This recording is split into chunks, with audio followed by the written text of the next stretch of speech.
Did you really eat that initial fruit in the ancestral grounds? Even that ancestor from Chuanshan Academy could not do something like this.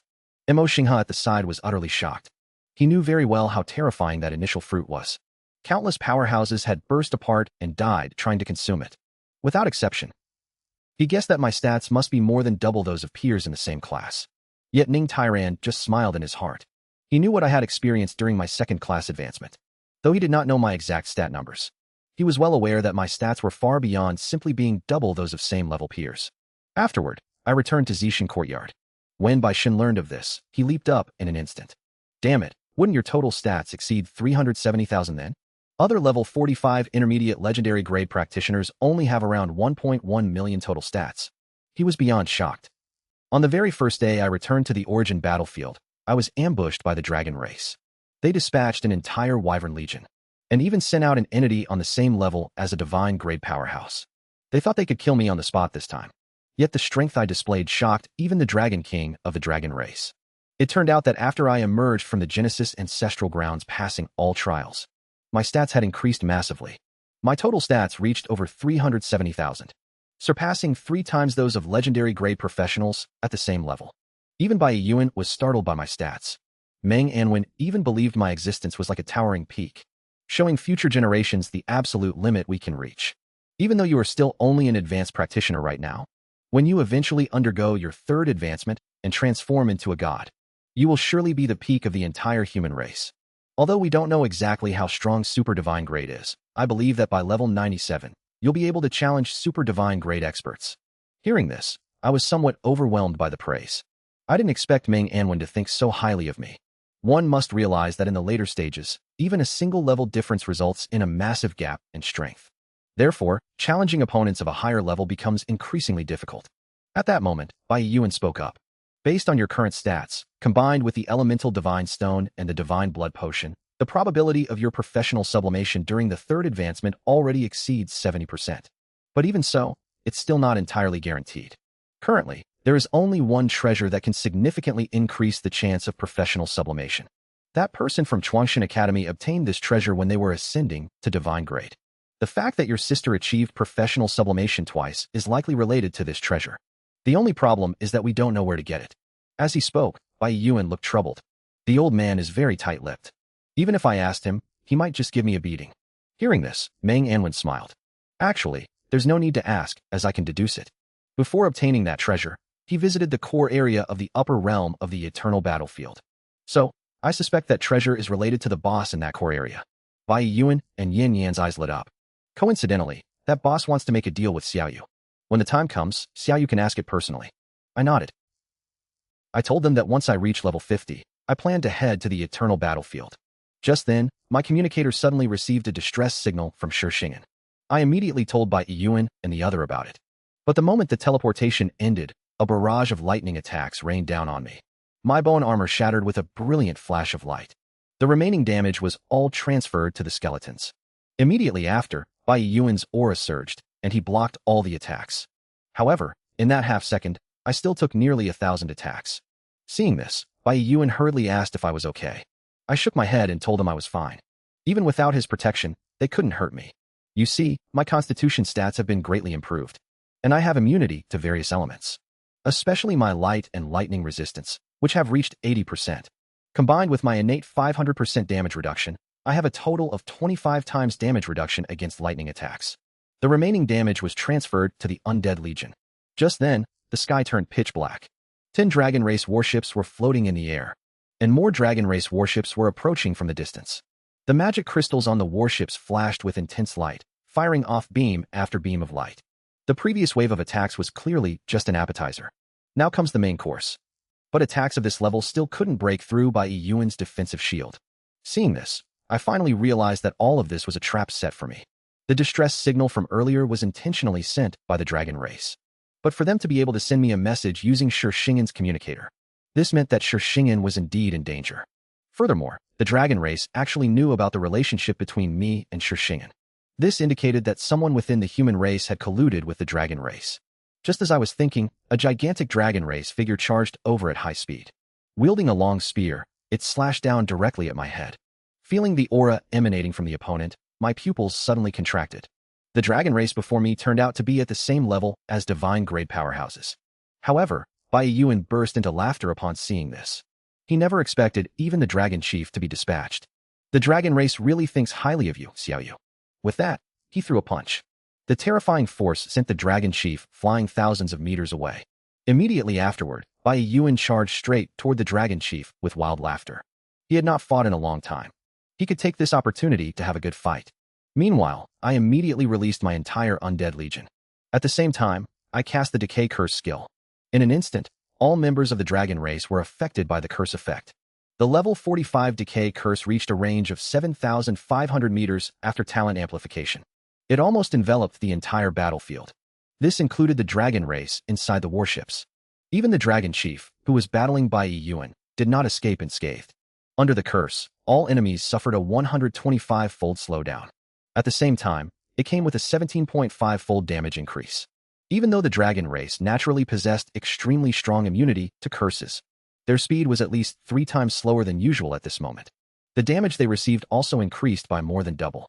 Before the red glow of the curse had completely dissipated, a cluster of green light exploded in the air.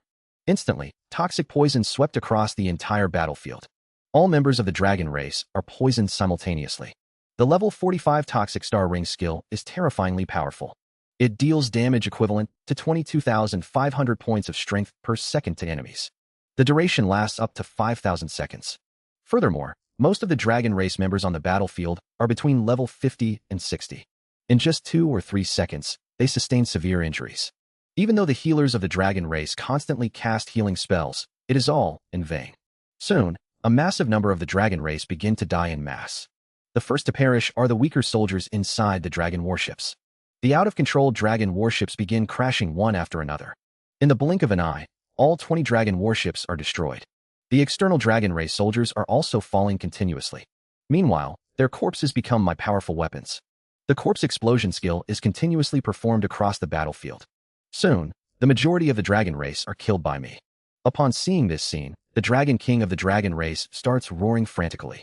It can't wait to charge over immediately and cut me down. However, Bai Yuan will not give it the chance.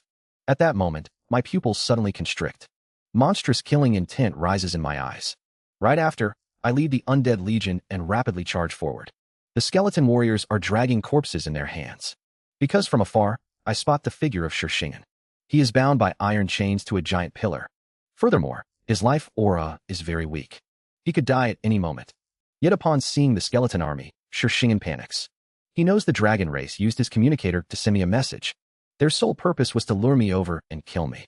To achieve this, the dragon race deployed an entire army. Even a dragon king has been dispatched. Right then, a massive army of the dragon race appeared ahead of me.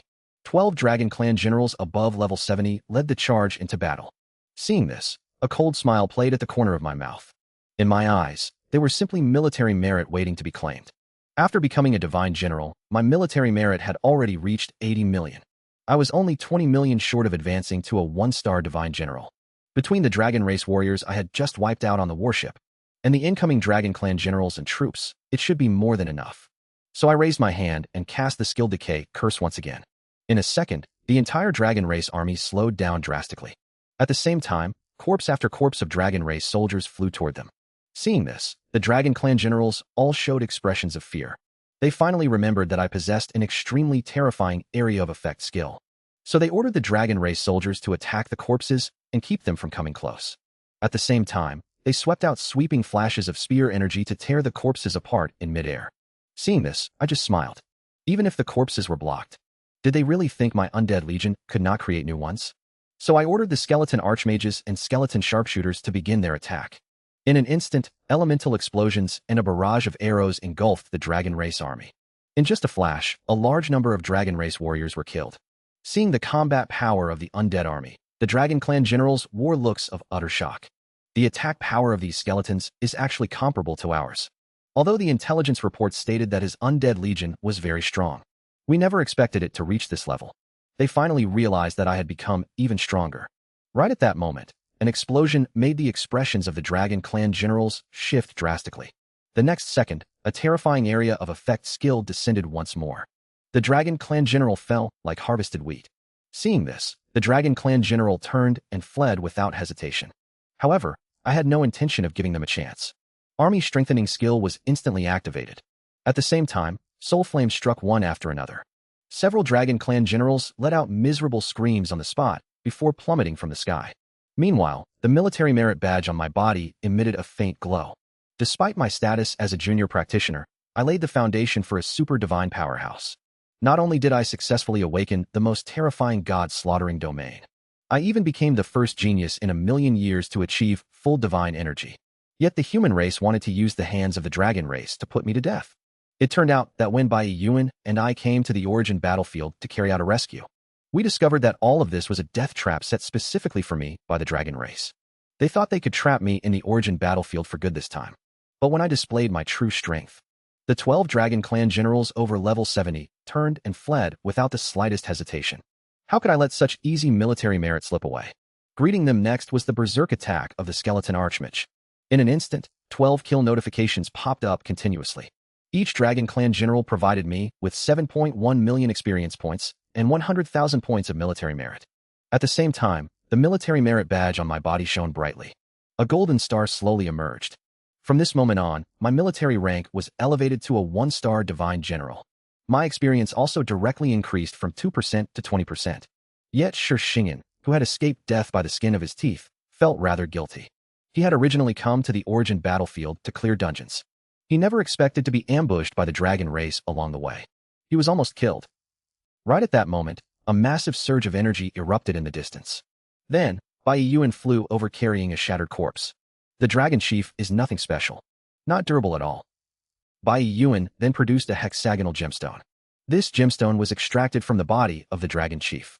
The moment I saw the gemstone, I was startled. It looked remarkably similar to the life core. Even Bai Yuan had no idea what this gemstone was. So we decided to teleport back first. Upon returning to the courtyard, Meng Anwen immediately recognized the gemstone as a dragon crystal.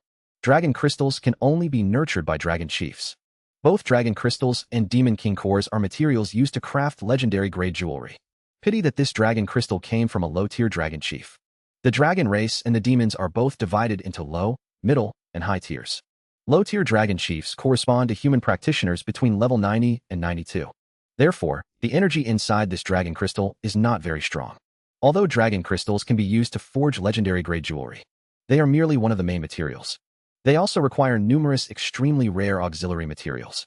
Wasting a large amount of rare auxiliary materials for this low-tier dragon crystal would not be worth it in Meng Anwen's eyes. Just then, the scepter of creation on me automatically flew out. The damaged life core upon it began to glow brilliantly. Seeing this, I instantly realized that the dragon crystal must be connected to the life core. Bai Yuan and Meng Anwen shared the same thought. They proceeded to bring the dragon crystal into contact with the life core. The moment the two touched, the life core flared with intense light. The dragon crystal shattered with a loud pop, and all the energy inside was absorbed by the life core. I could clearly feel that the life core was more complete than before. If the previous damage rate reached 80%. Seeing this, Meng Anwen pondered for a moment and concluded that the life core was made from a dragon crystal. However, it was not an ordinary dragon crystal, likely one belonging to a dragon emperor. Bai Yuan, on the other hand, thought that was impossible. You have to know that a dragon emperor is equivalent to a super divine grade powerhouse of the human race. Moreover, as far as he knew, there was simply no dragon emperor in the dragon race today. Just like there were no super divine grade powerhouses among humans. The strongest one was only at the half-step super divine level. Yet Meng Anwen said meaningfully, just because there is not one now does not mean there was none in the past. I once saw a dragon race corpse in the deep space of the eternal battlefield. That corpse had not decayed after countless years, and it could still attack. Back then, I almost died right there. Thinking about it now, that corpse was very likely that of a dragon emperor. However, relying on just a few of us to get its dragon crystal is practically impossible. Perhaps only the old guy from Chuanshan Academy could pull it off. Yet I knew very well that even if he could do it, he would never help me. The only method was to constantly slay dragon kings and acquire regular dragon crystals. But this thought only flashed through my mind for a second.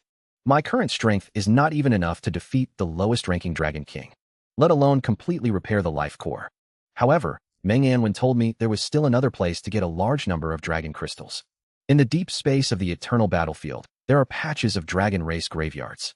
They buried a massive amount of dragon crystals inside. However, that dead dragon emperor has always been guarding the place. Hearing this, Bai Yuan rolled his eyes at him. You might as well have said nothing at all. Even if Xiaoyu could go to the deep space right now, facing that dragon emperor would still be a dead end. Yet I understood Meng Anwen's meaning. He wanted me to go take a look if I ever got the chance. However, I can set these matters aside for now. My immediate priority is to reach level 50 as soon as possible, and then head to the upper realm of the eternal battlefield to meet the ancient Earth Dragon.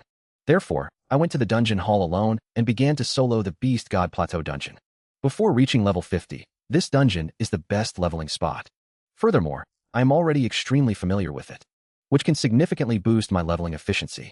I transformed into a ruthless monster-killing machine and farmed the dungeon crazily. I could clear it once every hour on average, gaining about 8% experience each time. At this rate, I could level up in half a day.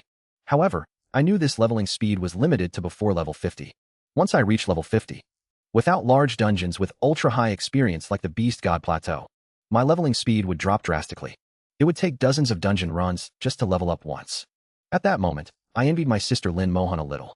Not only did her talent increase her leveling speed, but her talent also upgraded alongside her level, making her leveling speed grow faster and faster.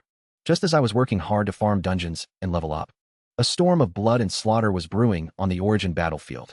Meng Anwen arrived at Fortress No. 9 along with Bai Yuan and the Xinxia Tower. This place is the front line of the Xinxia Empire's defense. It is also where the most elite army is stationed. Not a single person here is below level 60. But as soon as the two arrived, the demon-slaying tower of Fortress No. 9 and the Xinxia Tower began to face off.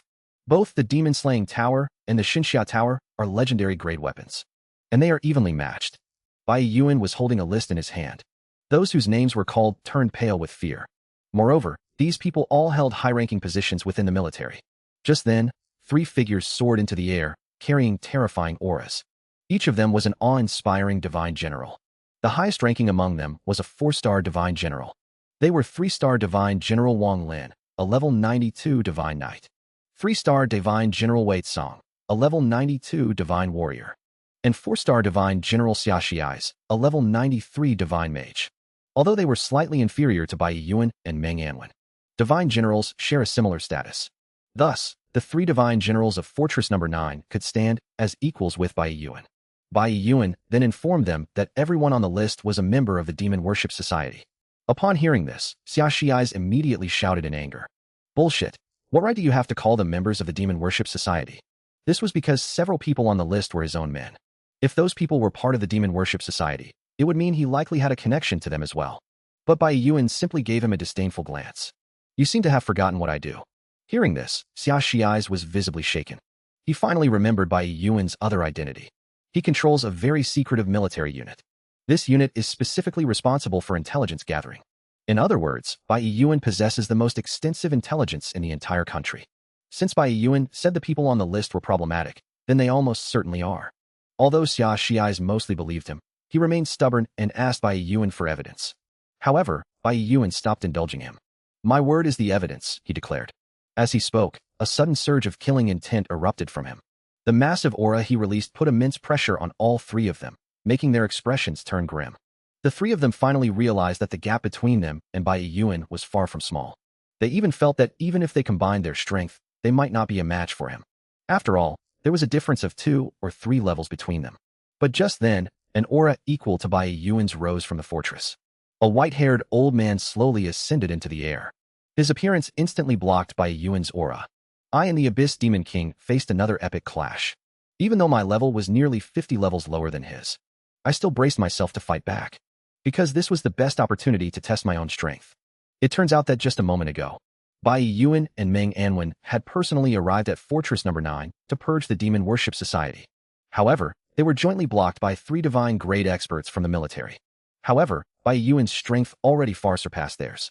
Just as he released his aura to suppress the 3 divine grade powerhouses, an elder comparable to him in strength rushed out from the fortress. His appearance instantly blocked Bai Yuan's aura.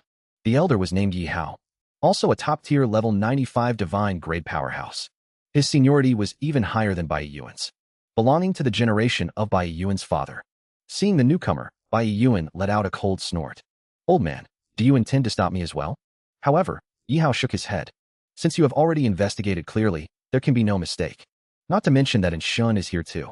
Even if we wanted to resist, we would have no chance of winning. With that, he made a gesture of raising his hand. Then, Bai Yuan began to execute the people on the list one by one. In the air, Meng Anwen watched calmly from behind. With Bai Yuan around, this kind of scene was more than enough, requiring no action from him at all. The battle lasted less than a minute before it ended. Before leaving, Meng Anwen looked toward the demon extermination tower and spoke slowly. After all these years, its master is finally coming. After saying that, he and Bai Yuan teleported away from here. Hearing these words, however, Yi Hao and the other three's expressions changed drastically. They had no idea what Meng Anwen meant by those words. Over the years, not a single divine-grade powerhouse in the military had been able to subdue the demon extermination tower. Even Yi Hao, who was at level 95, failed to master it. Thinking of this, Xia Shiai suddenly realized something. Could he be talking about Lin Moyu? However, Yi Hao had never heard of Lin Moyu before. As someone detached from worldly affairs, he knew very little about the outside world. Hearing this, Xia Shiai quickly told him all about Lin Moyu. Yi Hao was greatly shocked after listening. He never expected such a genius to appear in the human race. If Lin Moyu stepped into the divine grade, it was entirely possible for him to become the new master of the demon extermination tower. Soon after, Bai Yuan and Meng Anwen arrived at the Zhou family in Haiqing. Their sudden appearance immediately alarmed all the powerful figures of the Zhou family. At the same time, an elderly man deep within the family suddenly opened his eyes. A terrifying aura then burst forth from within his body. This aura was slightly stronger than that of the 95th grade Yi Hao. He and Yi Hao were divine grade powerhouses of the same era. However, he had detached himself from worldly affairs for many years. Yet today, he had been disturbed. The moment he saw Bai Yuan and Meng Anwen, he sensed something was wrong. Normally, the two of them would not easily act together. Coming to his family now must mean something major had happened. The next second, his figure appeared right in front of Bai Yuan. May I ask what brings the two of you to our Zhou family? Bai Yuan tossed the document right to him. Elder Zhou, see for yourself. Zhou Qingtian began to read it with doubt in his eyes. Suddenly, his expression turned livid. As a dignified divine grade expert, he was trembling uncontrollably with rage. Bai Yuan let out a sigh. You used to be my idol when I was young. Back then, you fought fiercely against the abyssal demons on the origin battlefield. Yet look at what the Zhou family has become now. Thinking of his former glory, Zhou Qingtian was consumed by rage. He couldn't believe his lifelong reputation was being ruined by these juniors. I will handle this matter personally, he declared, and I will certainly give you an explanation. Bai Yuan believed he would handle it well. After all, Zhou Qingtian had once fought bloodily for the human race. Now that his descendants had caused problems, it would be best if he could handle it himself. This would also save face for the old senior. Similar incidents to the Zhou families were unfolding across the empire. The purge lasted for 2 full days. However, during those 2 days, I was in the dungeon hall grinding for levels. I was completely unaware of what was happening outside. In just 2 days, I had risen from level 45 to level 48. Just then, the teleportation array in the dungeon hall suddenly lit up. Dozens of people stepped out of the array. They all came from the 3 top academies of Xiaojing Academy, and they were all radiating a powerful killing intent. The students in the dungeon hall were very surprised. It wasn't unusual to see teams composed of multiple academies. But a team of over 30 people like this had never appeared before. They all stopped in front of the entrance to the Beast God Plateau dungeon. One of them took out a black stone and activated it in public. Immediately, streaks of black light surged into the dungeon vortex. Then, these people entered the dungeon together. Seeing this, the crowd realized something was wrong. Oh no, the stone they just used was an abyssal magic stone. These guys must be from the Demon Worship Society. Their goal is to deal with Divine General Lin inside the dungeon. Quick, notify the instructors. The mentors rushed to the dungeon hall immediately after receiving the news. But they discovered that the dungeon had already been sealed. People outside couldn't get in, and those inside couldn't get out. In less than 2 minutes, half of the Academy's mentors had arrived at the dungeon hall. Since it concerned me and the abyssal demons, everyone took the situation very seriously. Suddenly, one of the mentors let out a wild laugh. If everyone here dies, Xiaojing Academy will probably be heartbroken, right? After saying that, he took out several magic stones and activated them abruptly. Immediately, a massive barrier rose from the ground, enveloping the entire dungeon hall. Abyssal fire slowly rose in the sky, and then the sinister sneer of the Abyss Demon King echoed from within the flames. This wasn't just happening at Xiaojing Academy. Similar events were unfolding in higher academies across the entire Xinxia Empire. Inside the dungeon, I noticed the entire place shake. The once bright plateau suddenly went dark, and dark green flames ignited in the air. I recognized it immediately as abyssal fire. This only happens when something goes wrong in the dungeon hall. So, I tried to exit the dungeon to investigate, but there was no response at all. Even the ordinary teleportation stones I had became useless.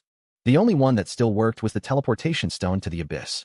Just then, a cruel laugh echoed from the sky, followed by abyssal fire raining down everywhere. The monsters in the dungeon began to mutate, and their levels were skyrocketing. Meanwhile, a team suddenly appeared inside the dungeon. Each of them activated a piece of black magic stone. A massive array formed almost instantly. Then they chanted a string of incantations one after another. Immediately afterward, these people were completely incinerated by scorching flames. The next second, a pair of giant eyes emerged from the fire. Then the figure of the Flame Demon King slowly stepped out from the flames. Seeing this, I instantly realized that those people belonged to the Demon Worship Society. They used the Abyssal Magic Stone to seal off the dungeon, and then sacrificed themselves to summon the Flame Demon King. They wanted to completely wipe me out inside the dungeon. Since they could go to such lengths, it meant no one in the academy could help me. I had to face the Flame Demon King entirely on my own. At this thought, my expression turned extremely serious. It looked like I had to fight for my life this time. Fortunately, the Abyss Teleportation Stone had not failed. Even if I could not beat it, I could still teleport back. Since that was the case, I might as well use this opportunity to test my strength and see how big the gap was between myself and a Demon King now. Thinking of this, I grew excited. The Domain Divine Stone inside my body began to spin rapidly as a result. Yet seeing me prepare to make a move, the Flame Demon King let out a cold laugh. How ridiculous. A little brat, not even level 50, actually dares to think about fighting this king. Its entire body blazed with raging flames, and the temperature rose sharply wherever it went, making it feel as though even the ground was about to melt. However, after sensing its aura, I felt slightly surprised. This was not my first time dealing with a divine-grade powerhouse. Besides, I had even killed an avatar of the four-winged barbarian bull king and experienced its powerful aura firsthand. Yet the Flame Demon King before me did not seem as strong as I imagined. According to Bai Yuan, the four-winged barbarian bull king was at the very bottom among all the demon kings. After a brief thought, I already had my answer. Although the Demon Worship Society used a special method to change the rules of the dungeon level restrictions, they could not change them completely. This was why the strength of the Flame Demon King was suppressed by the rules of the dungeon. So what if you figured it out? Even if I can only unleash 1/10 of my power, it is more than enough to kill you. The final battle between the Flame Demon King and me had finally arrived. Yet everyone believed that I was doomed to die. However, when I displayed my true strength, even the arrogant Abyss Demon King trembled in fear. It turned out that while I was leveling up in the dungeon, dozens of members of the Demon Worship Society used Abyss magic stones to enter. Then they sacrificed themselves to summon the Flame Demon King from the Abyss world. The moment it descended, even the monsters inside the dungeon underwent a mutation. Their levels increased from 46 to 52, and their stats were greatly enhanced. Monsters that originally had a total stat of only 100,000 now reached a total stat of 150,000. Normally, the stats of monsters in large dungeons and those in hell difficulty dungeons are quite similar. The total stats of a level 52 hell difficulty dungeon monster are around 100,000. Now, after being infected by the abyssal fire, the total stats of these monsters far exceeded those in hell difficulty dungeons. However, this gave me a way to deal with the Flame Demon King. I immediately activated lightning wings and flew deep into the dungeon. I could use the monsters everywhere to trigger corpse explosion against the Flame Demon King. However, the Flame Demon King thought I was running away. Keep dreaming, you cannot escape. With that, it shot a death ray from its eyes. I constantly shifted my position in the air to dodge. In the past, I would have had no way to avoid the death ray. But now, my stats had undergone a qualitative leap. My practical combat experience had also become extremely rich. The Lightning Wing skill granted me astonishing speed on top of that. This allowed me to perfectly evade the attack of the death ray. My speed was even slightly faster than the Flame Demon King. In the blink of an eye, I flew above the third plateau. Compared to the monsters on the other plateaus, the number of monsters here was the greatest. Next, I deployed the Undead Legion down below. As long as the Undead Legion cleared out the monsters here, I could then use the Corpse Explosion skill against the Flame Demon King. Even if that failed, I still had the Army Strengthening skill as my trump card. Judging from my past skirmishes with those divine-grade powerhouses in the Corpse Realm, under the state of Army Strengthening, I could even go toe-to-toe with divine-grade powerhouses for a while. Meanwhile, the Flame Demon King before me was suppressed by the dungeon rules. Its strength was actually inferior to those fellows in the Corpse Realm. Therefore, I felt I had a solid chance to severely injure the Flame Demon King. Killing it might even be possible. Soon, all the monsters on the third plateau were cleared out. Yet all of this was seen by the Flame Demon King. The moment I put away my lightning wings and prepared to land on the third plateau, The Flame Demon King crashed into the ground beside me with a loud bang. Instantly, scorching flames swept outward. The surrounding monsters were turned to ashes in a split second. At the same time, the bone armor on my body shattered violently. Fortunately, the overflowing damage was transferred to the undead legion. Clearly, the Flame Demon King knew I wanted to use monster corpses against it. As expected, Demon Kings have extremely high intelligence. Tricking them is very difficult. Things have come to this, so I can only rely on the undead army. Thinking of this, I immediately cast Decay Curse. Meanwhile, the blue flames in my hands burned fiercely. The moment the soul flame descended, the Flame Demon King let out a sharp, miserable scream. It had tasted the agony of the soul flame before. Back then, I was not even level 30. Now, my skill levels and stats have both increased by a huge margin. The damage of the soul flame has also become even more terrifying. Amidst its screams, the Flame Demon King fired a death ray. However, affected by the curse, its movements became much slower, allowing me to easily dodge its attack. While dodging, I still had the energy to keep casting Soul Flame. The Flame Demon King shrieked in agony once again. Yet at that moment, thousands of eyes suddenly appeared across its body. Every single I shot out a death ray. Even though I kept dodging, a few rays still hit me. Fortunately, my level had already reached 48. I was far stronger than the last time I encountered the Flame Demon King. My physique had also drastically improved within the Genesis ancestral land. My defense increased significantly along with it. Moreover, my current total number of skeletons had reached 23520, along with 28 lich generals possessing ultra-strong physique and vitality. This made my vitality far greater than before. As long as I was not continuously attacked by the Flame Demon King, I could totally endure it. And right while I was dodging, the Undead Legion began launching attacks against it. Yet they found that the attacks from the skeleton mages and skeleton sharpshooters could not break through its defense at all. Only the skills of the skeleton warriors could cause it a tiny bit of damage.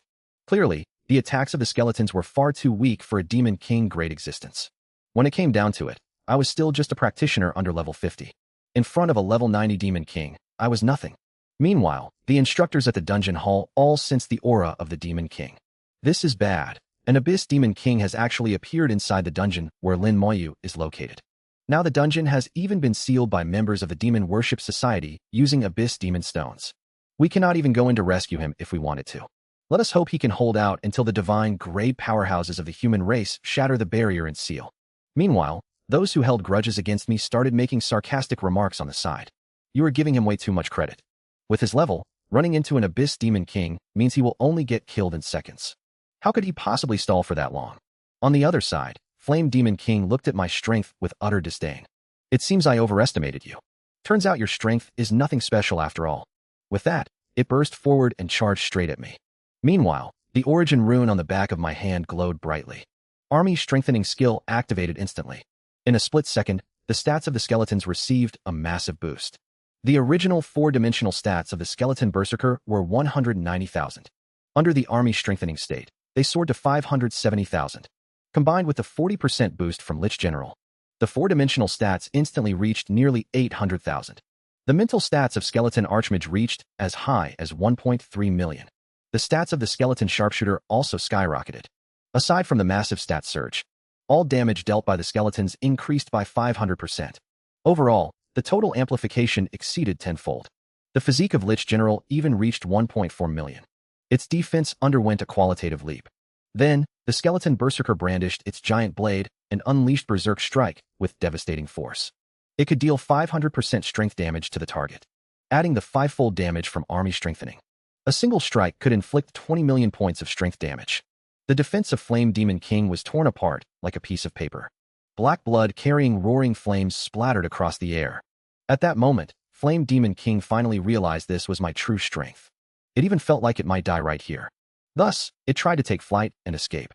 Yet as my soul flame landed on its body, it plummeted back down just as it tried to fly off. Enhanced by army strengthening, the soul flame was far more powerful than before. The unprecedented, intense pain almost made it lose the ability to think. Suddenly, more eyes grew all over the body of the Flame Demon King. Right after that, beams of light swept out like sharp swords. It was the skill Death Cut. The terrifying cutting force directly split a skeleton berserker in half. The comprehensive boost talent failed once again. Seeing this, I felt a trace of shock. My own talent actually failed once more. Yet the previous death ray had no effect on it. Why did it turn out like this just by changing a skill? Could it be because of the skill itself? Then another batch of skeleton berserkers rushed forward, defying death. Things have come to this, and I can never give up halfway. Now the army strengthening skill only has 30 seconds left. If I cannot kill the Flame Demon King within the remaining time, then the one who dies will be me. At this point, I can only press forward and never retreat. Besides, I believe the Flame Demon King cannot use this skill without limit either. Why didn't it use it from the beginning otherwise? Immediately after, the Death Cut skill struck again. A large number of skeleton berserkers were chopped into pieces. Yet more skeleton berserkers rushed up from behind.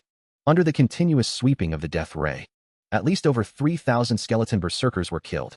At the same time, the Flame Demon King was also reduced to its last breath. Just as the army strengthening skill had 10 seconds remaining, the Flame Demon King could no longer hold on and exploded with a bang. The exploding fire almost spread across the entire number 3 plateau. Not only did I not relax, but instead I became even more vigilant. Because I did not receive any notification that the Flame Demon King had been killed, this meant that the Flame Demon King was not dead. I had unexpectedly become the first genius in a million years to break the human limit. I even killed the Abyssal Demon King who invaded the human dungeon all by myself. Yet this ended up shocking the super god tier powerhouse who ruled the entire Abyss world. Amidst the flames, I spotted a tiny shadow. I instinctively cast a detection spell. Upon seeing its stats, I was taken aback. The Flame Demon King had actually evolved from a pygmy fire demon. You must know that pygmy fire demons were at the absolute bottom tier among abyssal demons. Evolving into a demon king was virtually impossible. Clearly, it had obtained some incredible fortune before evolving into a demon king. At this moment, it had already lost the terrifying strength a demon king should possess. Just a single soul flame caused it to scream in agony. Then, the skeleton berserker cleanly severed all 4 of its limbs. Having completely lost the ability to struggle, it roared powerlessly. Why is this happening? You are clearly not even level 50. Why are you so strong? However, in response to this question, I merely turned around and walked away indifferently. Immediately afterward, the skeleton berserkers behind me swarmed forward. Seeing that its life was coming to an end, the Flame Demon King hurriedly dropped to its knees to beg for mercy. As a demon king, it possessed supreme and absolute power within the abyss. It wanted to go on living. It offered to tell me the secret of becoming a demon king if I spared its life. I had no interest in making a deal with an abyss demon. The great sword of the skeleton warrior came down with a crimson glow. Seeing my determination, the Flame Demon King let out a roar. It sacrificed its own soul to cast various curses upon me. Each time a curse landed, its aura weakened a little. The moment the curses touched me, they were instantly purified by a flash of white light. I realized this was the effect of my passive status immunity skill. It made me immune to all curses. The Flame Demon King had no idea I possessed such an immunity. It continued sacrificing its soul to unleash various curses. More than a dozen curses in a row weakened its soul to the absolute limit. Then it began to laugh maniacally. Linmoyu, you are finished. This curse was cast using my divine grade soul. Only a super divine grade expert can undo it. Your strength can only go this far. As soon as it finished speaking, its expression changed drastically. Its eyes were filled with disbelief. It sensed that my aura was still completely intact. It screamed in horror that this was impossible and its soul-cast curse had actually failed. At that moment, it fell into complete despair. Its eyes went lifeless, as the great sword of the skeleton warrior continuously slashed into its body. The system soon notified me that I had killed the Flame Demon King. EXP increased by 90 billion, and I gained 1 star. I was startled by the massive reward. The experience gained, converted into level 50 Hell Dungeon monsters. That is equivalent to 45,000 of them. It is roughly equal to the experience gained from clearing the Beast God Plateau dungeon 10 times. This instantly increased my experience by 50%. Additionally, the awarded Star General directly promoted my military rank to a 2-star Divine General. Although the rewards for killing the Demon King are extremely generous, I am well aware that this time was purely due to good luck. If the Flame Demon King had not had its strength suppressed by the dungeon rules, causing its actual power to be less than 1/5 of its usual level, I would have been killed instantly if we were in the outside world. After all, I am only level 48. How could I possibly contend with a Demon King? There is also another reason, which is that this Flame Demon King has been single for too long, and has always lacked a girlfriend. AD. Following the fall of the Flame Demon King, the abyssal fire gradually extinguished as well. However, it will still take some time for the dungeon seal to be lifted. Therefore, I took this opportunity to summon skeletons to replenish my undead legion. This intense battle resulted in the loss of over 4,000 skeletons. Replenishing them all will take at least over an hour. Fortunately, army strengthening skill has also entered cooldown. If there is a major battle outside, it will be my biggest reliance. Meanwhile, fire rain begins to fall all over Abyss World. Abyssal fire in the sky plunges down one after another, crashing into the ground in massive areas. The demons witnessing this scene are completely stunned. What on earth is happening? Flame Demon King has actually fallen. Succubus King, who is also a Demon King, wears a look of utter astonishment. Did not that fellow Flame go after Lin Moyu? How was he killed? Could he have run into Bai Yuan and the others? Just as she is pondering, a deep voice suddenly reaches her ears. Come to my palace. Hearing this, Succubus King instantly becomes extremely respectful. As you command, Great Demon Emperor.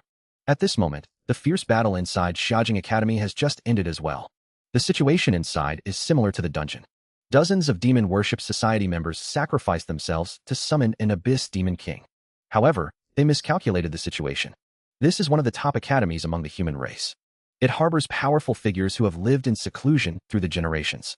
The moment that Demon Lord was teleported over, it was swarmed and attacked by 3 divine grade powerhouses. In the end, it paid a heavy price just to escape back to Abyss World. Half an hour later, the dungeon seal is finally lifted. I finally teleport out from the dungeon. The students cleaning the battlefield freeze in place when they see me. Divine General Lin actually survived the hands of the Abyss Demon King. And somehow, I feel like Divine General Lin has become even more formidable than before. The aura emanating from him has grown terrifying. They weren't wrong. My aura had indeed changed. It was a natural result of my battle with the Flame Demon King. Any experienced powerhouse could tell at a glance that I had slain a Demon King. Suddenly, someone noticed the military merit badge on my shoulder. He swallowed hard and spoke with difficulty. Holy crap. When did Divine General Lin's rank rise to 2 stars? Could it be that Divine General Lin actually slew the Demon King who invaded the dungeon? The crowd was completely shocked. After all, I was only level 48. No matter how strong I was, killing a Demon King should have been impossible. Even if a Demon King were losing, it wouldn't just sit there and wait to be killed. If it wanted to escape, not even a divine grade powerhouse could stop it. That's exactly what happened during the battle at the academy. 3 divine grade powerhouses from the academy couldn't even pin down a single Demon King. In the end, it still managed to escape. But with the evidence right in front of them, they had no choice but to believe it. Just then, the space above began to distort. The true form of the Xinxia Tower descended. A moment later, Bai Yuan and Meng Anwen appeared before me. Seeing that I was safe, they both finally breathed a sigh of relief. But when they noticed the military merit badge on my shoulder, they both froze. Did you actually slay that Demon King? I gave a slight nod. Then, I told them everything that happened inside the dungeon. Hearing this, Bai Yuan happily patted me on the shoulder. Amazing. You slew the Flame Demon King at only level 48. And you've successfully promoted to a 2-star Divine General. You've just set a precedent in the history of the human race. Because advancing from a 1-star Divine General to a 2-star requires slaying a Demon King. And usually, only divine grade powerhouses can achieve this. Yet, I created a miracle at only level 48. Everyone present looked at me with eyes full of respect. It was as if they were looking at a god. Beside them, Meng Anwen was also very pleased with my achievement. Although the Flame Demon King's strength was mostly limited by the dungeon rules, a Demon King is still a Demon King. He is on a completely different level than other practitioners. Meng Anwen told me that perhaps after my 3rd class advancement at level 70, I would possess divine grade combat power. He explained that while the Demon Worship Society within the Xinxia Empire has been mostly wiped out, members hiding in other countries still exist. If the human race truly wants to eradicate the Demon Worship Society completely, they need an absolute powerhouse capable of suppressing all rivals. Saying this, Meng Anwen looked at me with a deep gaze, suggesting that perhaps only I could reach that level. After the 2 of them left, I entered the dungeon hall again. I am not far from level 49 now, so I need to hurry and get to level 50. Then I will be able to master new skills. And then I can head to the eternal battlefield to fulfill my promise to God E. Plus, the trade with the ancient Earth Dragon is waiting for me. Meanwhile, inside a magnificent palace in the Abyss World, the Succubus King, the Black Heaven Demon King, and several other mid-tier demon kings with powerful bloodlines gathered together. They stood respectfully in the palace, waiting. Then, a giant demon slowly emerged. It had 2 sharp horns on its head, and its entire body was covered in scales. Within every scale, a ball of fire seemed to be flickering. Sitting upon its throne, it emitted an earth-shaking pressure. The moment it appeared, all the demon kings bowed in respect. Greetings, Your Majesty the Demon Emperor. However, the Demon Emperor merely swept its gaze across the gathered demon kings. Every demon king present felt an overwhelming pressure threatening to crush them. The power of the Demon Emperor was beyond anything they dared to imagine. It turned out that following the failure of the Demon Worship Society's operation, the Demon Emperor ruling over the entire abyss finally made an appearance. My strength had forced it to take notice. Even though the strength of the Flame Demon King was suppressed by the dungeon, its remaining power still exceeded that of a top-tier professional above level 80. Yet I was able to slay it while only at level 48. Such a situation was unheard of, even for someone like the Demon Emperor. That was why it summoned the Demon Kings to discuss how to wipe me out in the cradle. Otherwise, once I completed my third advancement, perhaps only it would be able to eliminate me personally. Since the Succubus King had dealt with humans for years, this task naturally fell onto her shoulders. On the other side, I continuously ran dungeons for 2 days and finally reached level 50. As a result, most of my skills leveled up accordingly.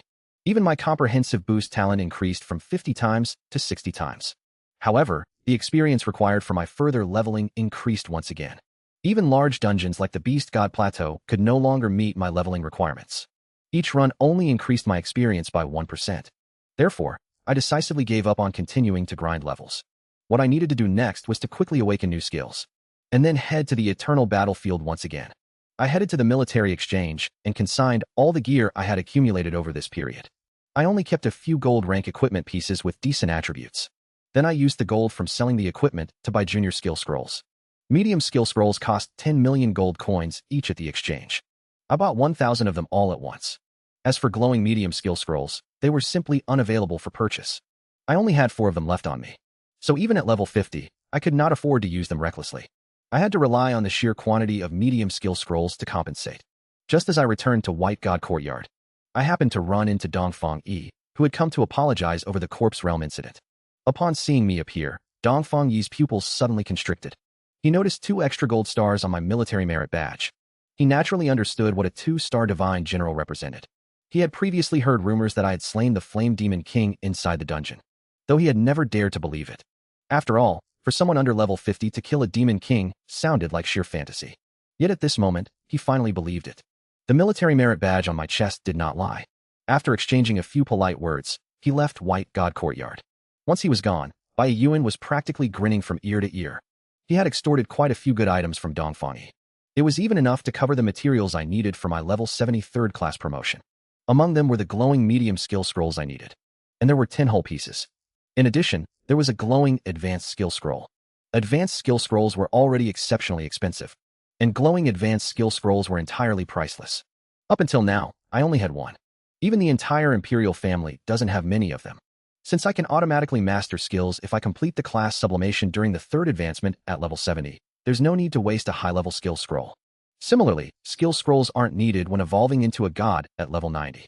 That's why using it at level 80 is the best option.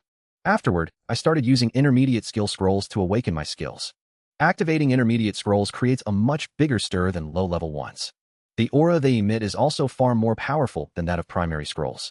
As the power from the scrolls entered my body, I felt something deep inside being stirred, but it wasn't quite enough, and eventually, it fell silent again.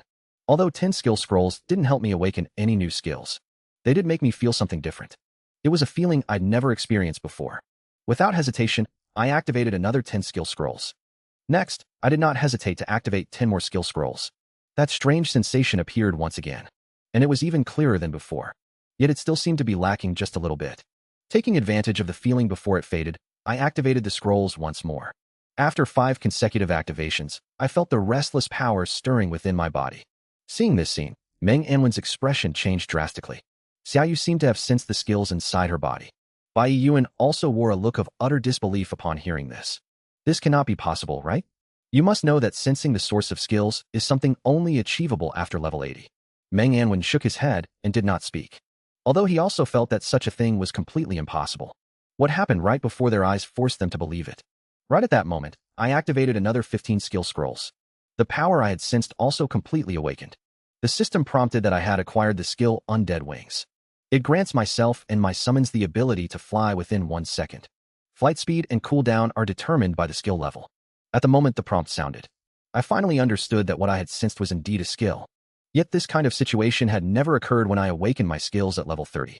Just as I wanted to ask Bai Yuan and Meng Anwen what was going on, a voice suddenly echoed in my mind once more. Detected that the host has awakened Undead Wings. The system is optimizing and fusing skills for the host. Beginning fusion with the Lightning Wings skill. Congratulations to the host for acquiring the skill Lightning Undead Wings. Self and summons gain flight capability within 10 seconds.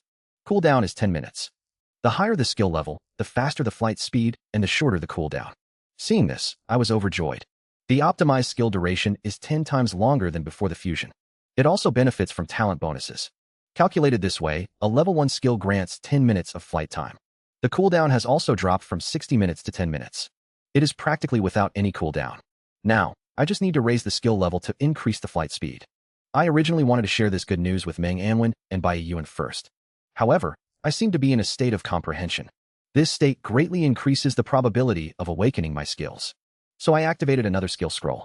As a massive amount of power from the scroll continuously poured into my body, I once again saw that Necromancer from my class advancement.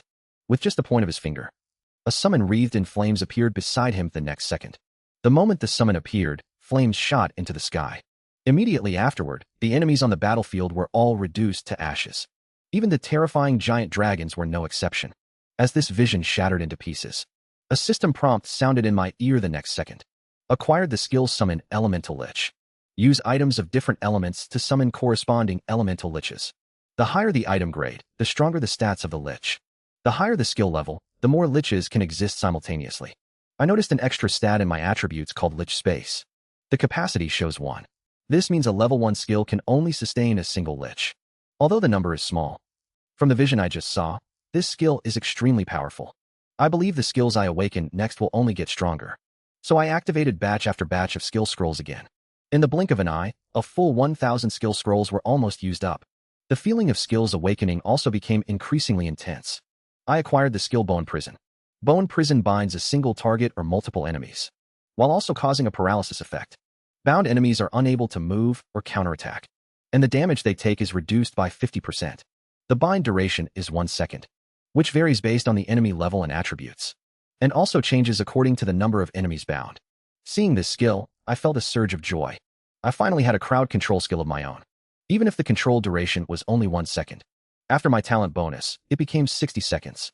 And as the skill level increases, this duration will inevitably extend further. At this moment, I found my class becoming more and more perfect. My class skills integrate summoning, attacking, cursing, crowd control, and immunity all in one. When I opened my eyes, I saw Yuan and Manhwa staring at me with strange expressions. You really are. You actually mastered the resonance skill talent at level 50 that is normally only attainable at level 80. Unexpectedly, I had just maxed out the skills I recently awakened. Yet it gave my Undead Legion a massive boost. It turned out that while I was leveling up to 50 in awakening skills, I accidentally triggered a resonance talent that only top-tier level 80 practitioners could achieve, and successfully awakened 3 rare skills through it. This left divine grade powerhouses Yuan and Manhwa utterly shocked, because even they only reached this stage after passing level 80. And right after I awakened these 3 skills, no matter how many skill scrolls I used, I never felt that sensation again. This meant all my level 50 skills were fully awakened. Still, to be safe, I decided to use a glowing skill scroll. I currently had 14 glowing intermediate skill scrolls anyway. Wasting one would not hurt at all. The moment the glowing skill scroll was activated, I could clearly feel a mysterious power pouring into my body, as if trying to stir something deep within me. Its effect was 100 times stronger than a normal skill scroll. I finally understood why glowing skill scrolls guaranteed 100% awakening. The mysterious power they contained was simply too overwhelming. Even so, I still did not sense any new skill. That confirmed my level 50 skills were indeed completely awakened. Next came maxing out these 3 skills, before heading to the eternal battlefield. Afterward, I headed straight to the trading post. Summoning elemental liches required consuming various elemental attribute materials. These materials did not need to be top tier, so I wiped out all the low-tier attribute materials in the trading post. Then I went to the dungeon hall and entered the Beast God Plateau dungeon. The moment I entered, I cast the skill Lightning Undead Wings. Since it was the hardest of the 3 skills to level up, its cooldown was a full 10 minutes. A pair of wings appeared on my back, their span exceeding 3 meters. However, the speed was much slower than my previous lightning wings. This was because the skill was only at level 1.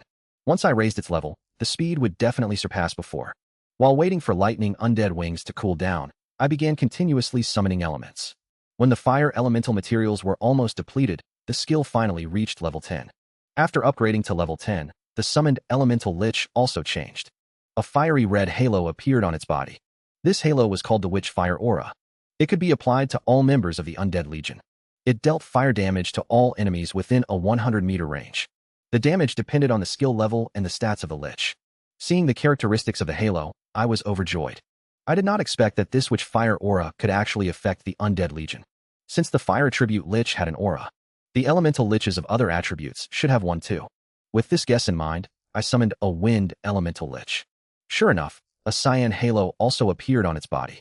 This halo was called the Witch Wind Aura. Its effect was to significantly increase the speed of the Undead Legion. The effect was determined by the skill level and the stats of the lich. Unexpectedly, the two auras could actually affect the skeletons at the same time. This showed just how strong the elemental lich skill really was. Not to mention the combat power of the lich itself. These auras alone were enough to raise the strength of the Undead Legion by a huge margin. After learning about the powerful effects of the elemental lich, I worked even harder to cultivate. 5 days later, the elemental lich skill finally reached level 50. Now what lay before me was the choice of what materials to use to summon the elemental lich, because the quality of the materials determined the strength of the elemental lich. However, I could not pull out that kind of legendary grade material right now. After much consideration, I took out 6 elemental crystals from my storage space. These were the best elemental materials I had on hand besides the elemental divine stone. As I used the skill again and again, 6 types of elemental liches appeared one after another. Their body sizes were much larger than those summoned with low-level materials. The 4-dimensional stats of the 6 elemental liches before my eyes were completely identical. The difference is that they possessed different elemental auras. The Flame Lich's aura is called Flame Aura. It blesses all members of the Undead Legion with Flame Aura. It deals fire damage to all enemies within a range of 1,000 meters. The damage depends on the skill level and the attributes of the lich. The Storm Lich's aura can significantly boost the speed of the Undead Legion. The Frost Lich's freezing aura can inflict a freezing effect on enemies within a range of 1,000 meters. The Earth Lich's aura can significantly boost the defense of the Undead Legion. The Lightning Lich's lightning aura can deal lightning damage to enemies within a range of 1,000 meters. And it has a chance to inflict paralysis. The Holy Lich's Holy Light aura enhances the Undead Legion's resistance to light elemental damage. It increases the Undead Legion's attack power against Dark-type monsters. Under the buff of these 6 elemental auras, the strength of the Undead Legion has reached an unimaginable level. Although the level of the Lightning Undead Wings has only increased by 1 these past few days, the cooldown time has been reduced by a full minute. The flight speed has also increased from 500 meters per second to 600 meters per second. As long as I raise it a few more levels, my traveling speed will become faster and faster. Then I cast my gaze upon a pack of wild wolves on the plateau. I raise my hand and cast the skill bone prison. The 8 wild wolves in the distance are instantly bound in place. A layer of bone appears on the surface of their bodies. These bones lock them firmly in place like chains. At the same time, barbs on the bones pierce into their skin, causing them to fall into paralysis and become unable to move. This is the control effect of the bone prison skill. And as I continue to cast skills on them, the level of bone prison soared like lightning. It was even faster than when I cultivated the summon elemental lich skill. In less than 2 days, bone prison reached level 50. A level 50 bone prison had a bind duration of 50 seconds. After the talent bonus, it reached 3,000 seconds, though it would be reduced against monsters exceeding the skill level. Although the Lightning Undead Wings were currently only level 2, the flight time could last for 20 minutes after the comprehensive boost talent. This allowed myself and the Undead Legion to engage in prolonged aerial combat. As for the level, it could only be upgraded slowly in the future. Now it was time to head to the eternal battlefield. Before that, I checked my own attributes. Ever since reaching level 50, my total attributes reached a terrifying 430,000. This was much higher than world bosses of the same level. Even the attributes of a medium legendary grade practitioner were only a fraction of mine. Afterward, I returned to Zishan Courtyard. Manhwa had also long arranged the teleportation array to the eternal battlefield for me. He even specially crafted a fixed-point teleportation stone for me. As long as I encountered danger in the eternal battlefield, I could use it to teleport back. The teleportation array carried me across a long distance to the eternal battlefield. The landing spot was the same place as last time. This place was tens of thousands of kilometers away from the core area. Fortunately, I now possessed the Lightning Undead Wings skill, making my speed much faster than last time. The distance traveled in 1 hour exceeded what used to take a whole day. Soon I arrived at a familiar place, the territory of the soul-devouring insects. After several months, it had now basically recovered to its original state. However, the soul-devouring insect mother and soul-devouring insect king had not been reborn yet. I continue along the route I walked before. Soon I see the place where I killed Earth Tentacle Dragon God. Only this time, there is no Earth Tentacle Dragon God in the mountains. My wish to get Toxic Gem again falls completely flat. Half a day later, I finally return to the core area. Past memories surge into my mind. Back then, I pushed through the core area with great difficulty. I eventually ran into Ancient Wan Bird and almost died inside. This time, I believe things will be different. Just then, the sound of fighting nearby catches my attention. Looking over, I spot Mu Xianxian. I have finally entered the eternal battlefield where countless geniuses have fallen. Just when I thought I needed to explore step by step, I did not expect that with just a slight move, I swept through the terrifying boss in the entire core area. It turns out that after I finished practicing my skills, I came to the eternal battlefield. Yet I met Mu Xianxian's team again in the core area. I realized then that their team has not left the eternal battlefield this entire time. At this moment, their team is besieging an ordinary boss. Under Jialan Yeyu's command, the team firmly controls the rhythm of the battle. Seeing that this boss is about to be killed by them, suddenly two demons roar in from afar. Although Jialan Yeyu senses the aura of the demons immediately and formulates a series of countermeasures, I know that everything she does is in vain. I discover that the levels of both demons are around level 65, which is simply not something they can handle. After level 60, every level gained boosts attributes significantly. Even so, I do not make a move. I want to see how they will deal with this emergency. Just then, Jialan Yeyu and two other knights charged forward. But in a single clash, they were sent flying. Clearly, there was too great a gap in stats between them and these two demons. Immediately after, an abyssal demon charged into the group with a sinister grin. Jialan Yeyu and the two knights, who had been knocked back, charged back in. Without hesitation, they activated their ultimate defense skill. Although they could barely hold their own against the abyssal demon in this state, the skill's duration wouldn't last long. They had to break through during this window. However, the two demons weren't about to give them a chance. They began attacking the other practitioners in the group. Meanwhile, Jialan Yeyu and her two companions were much slower while in the ultimate defense state, making it impossible for them to stop the attack in time. Fortunately, Mu Xianxian acted just in time. Relying on her battle instinct and sure-hit talents, along with her stun skill, she successfully stunned one of the Abyss Blade demons. The team coordinated perfectly, unleashing all their firepower on the Abyss Blade demon. However, the Abyssal demons also coordinated extremely well. To give the Abyss Blade demon time to recover, the Abyss Sword demon suddenly swung its long sword and charged into the crowd. In an instant, dozens of sword chi swept across the area. Just as Mu Xianxian and the others were fighting back with all their might, the Abyss Blade demon finally broke free from the stun. Mu Xianxian was shocked to see this. Her stun skill normally lasted for 5 seconds, but it only stunned the Abyss Blade demon for 2. She realized this was the oppressive power caused by the level gap. In a split second, the Abyss Blade demon's sharp blade light almost swallowed her whole. Fortunately, she activated the bonus skill of her Earth Dragon Armor, Ultimate Defense. It increased her defense by 1,000 times for 1 minute. At the same time, all damage taken was reduced by 99%. You could say she was practically invincible during this minute. She then used Collection skill to draw the aggro of the Abyssal demons onto herself. She told all her sisters to take this chance and escape. With that, she ran deep into the core area. Jialan Yu desperately wanted to go help, but she knew that chasing after her was basically walking to her death. Fighting back her tears, she led the others and ran in the opposite direction. I watched the whole thing unfold. I was captivated by Mu Xianxian and her brave appearance. At that moment, I wished so badly that I had a girlfriend like her. Are there any friends here who are still single like me? Speaking of girlfriends, brothers who have been single for a long time, listen up. To protect Mu Xianxian, I secretly followed behind them. Mu Xianxian was running ahead with all her might. However, the speed of the Abyss Blade demon outmatched hers. Just as it was about to catch up, she suddenly turned around and used stun on the Abyss Blade demon. The Abyss Blade demon fell into a stun once again. At this moment, she pushed her combat instinct talent to the absolute limit, granting her superhuman intuition. Facing the wave after wave of sword chi slashed out by the Abyss Sword demon, she easily dodged every single attack. However, this state consumed a massive amount of energy. Finally, after holding on for a few minutes, she could no longer run. The next second, a terrifying sword chi swept toward her, followed closely by the violent blade light of the Abyss Blade demon. No matter how strong her combat instinct talent was, it was simply impossible to evade under these circumstances. Yet facing death, she slowly closed her eyes. There was not a trace of fear on her face. For some reason, my shadow suddenly flashed through her mind.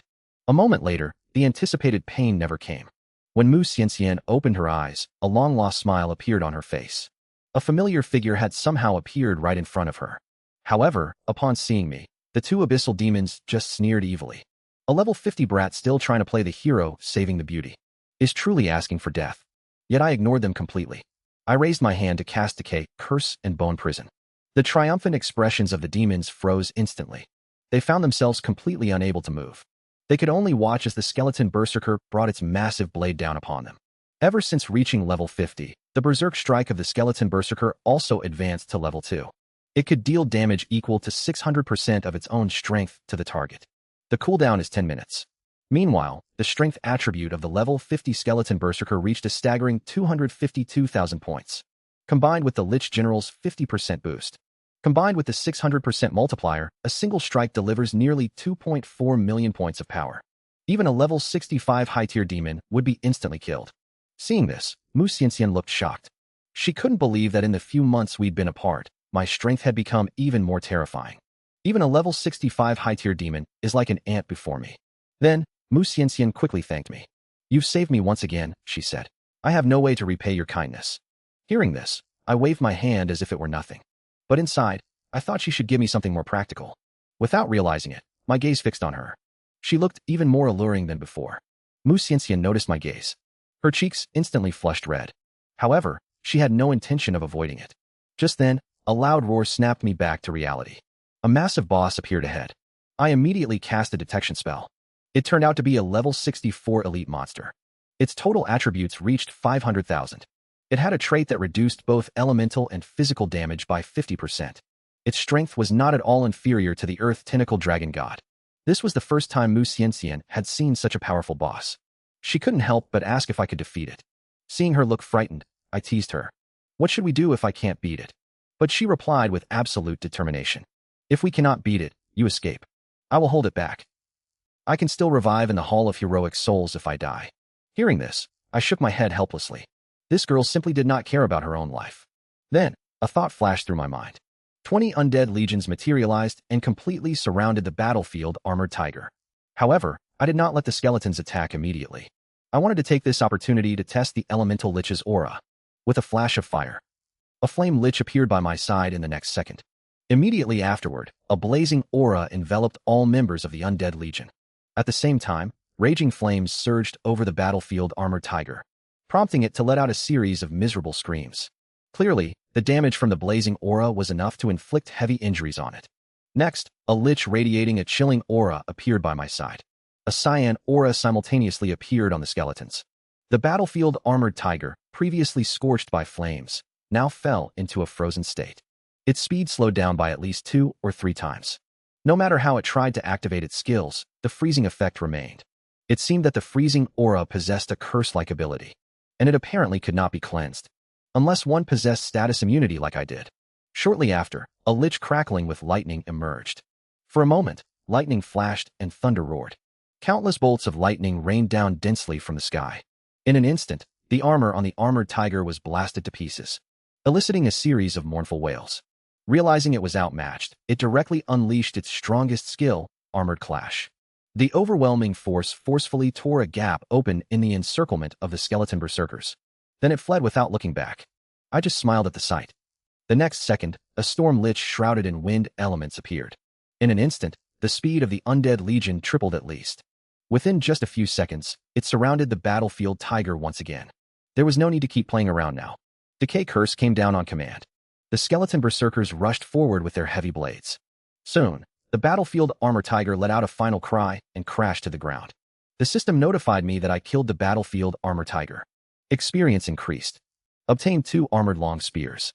Gold rank weapons. All attributes plus 2800. Combat skills boosted by 90%.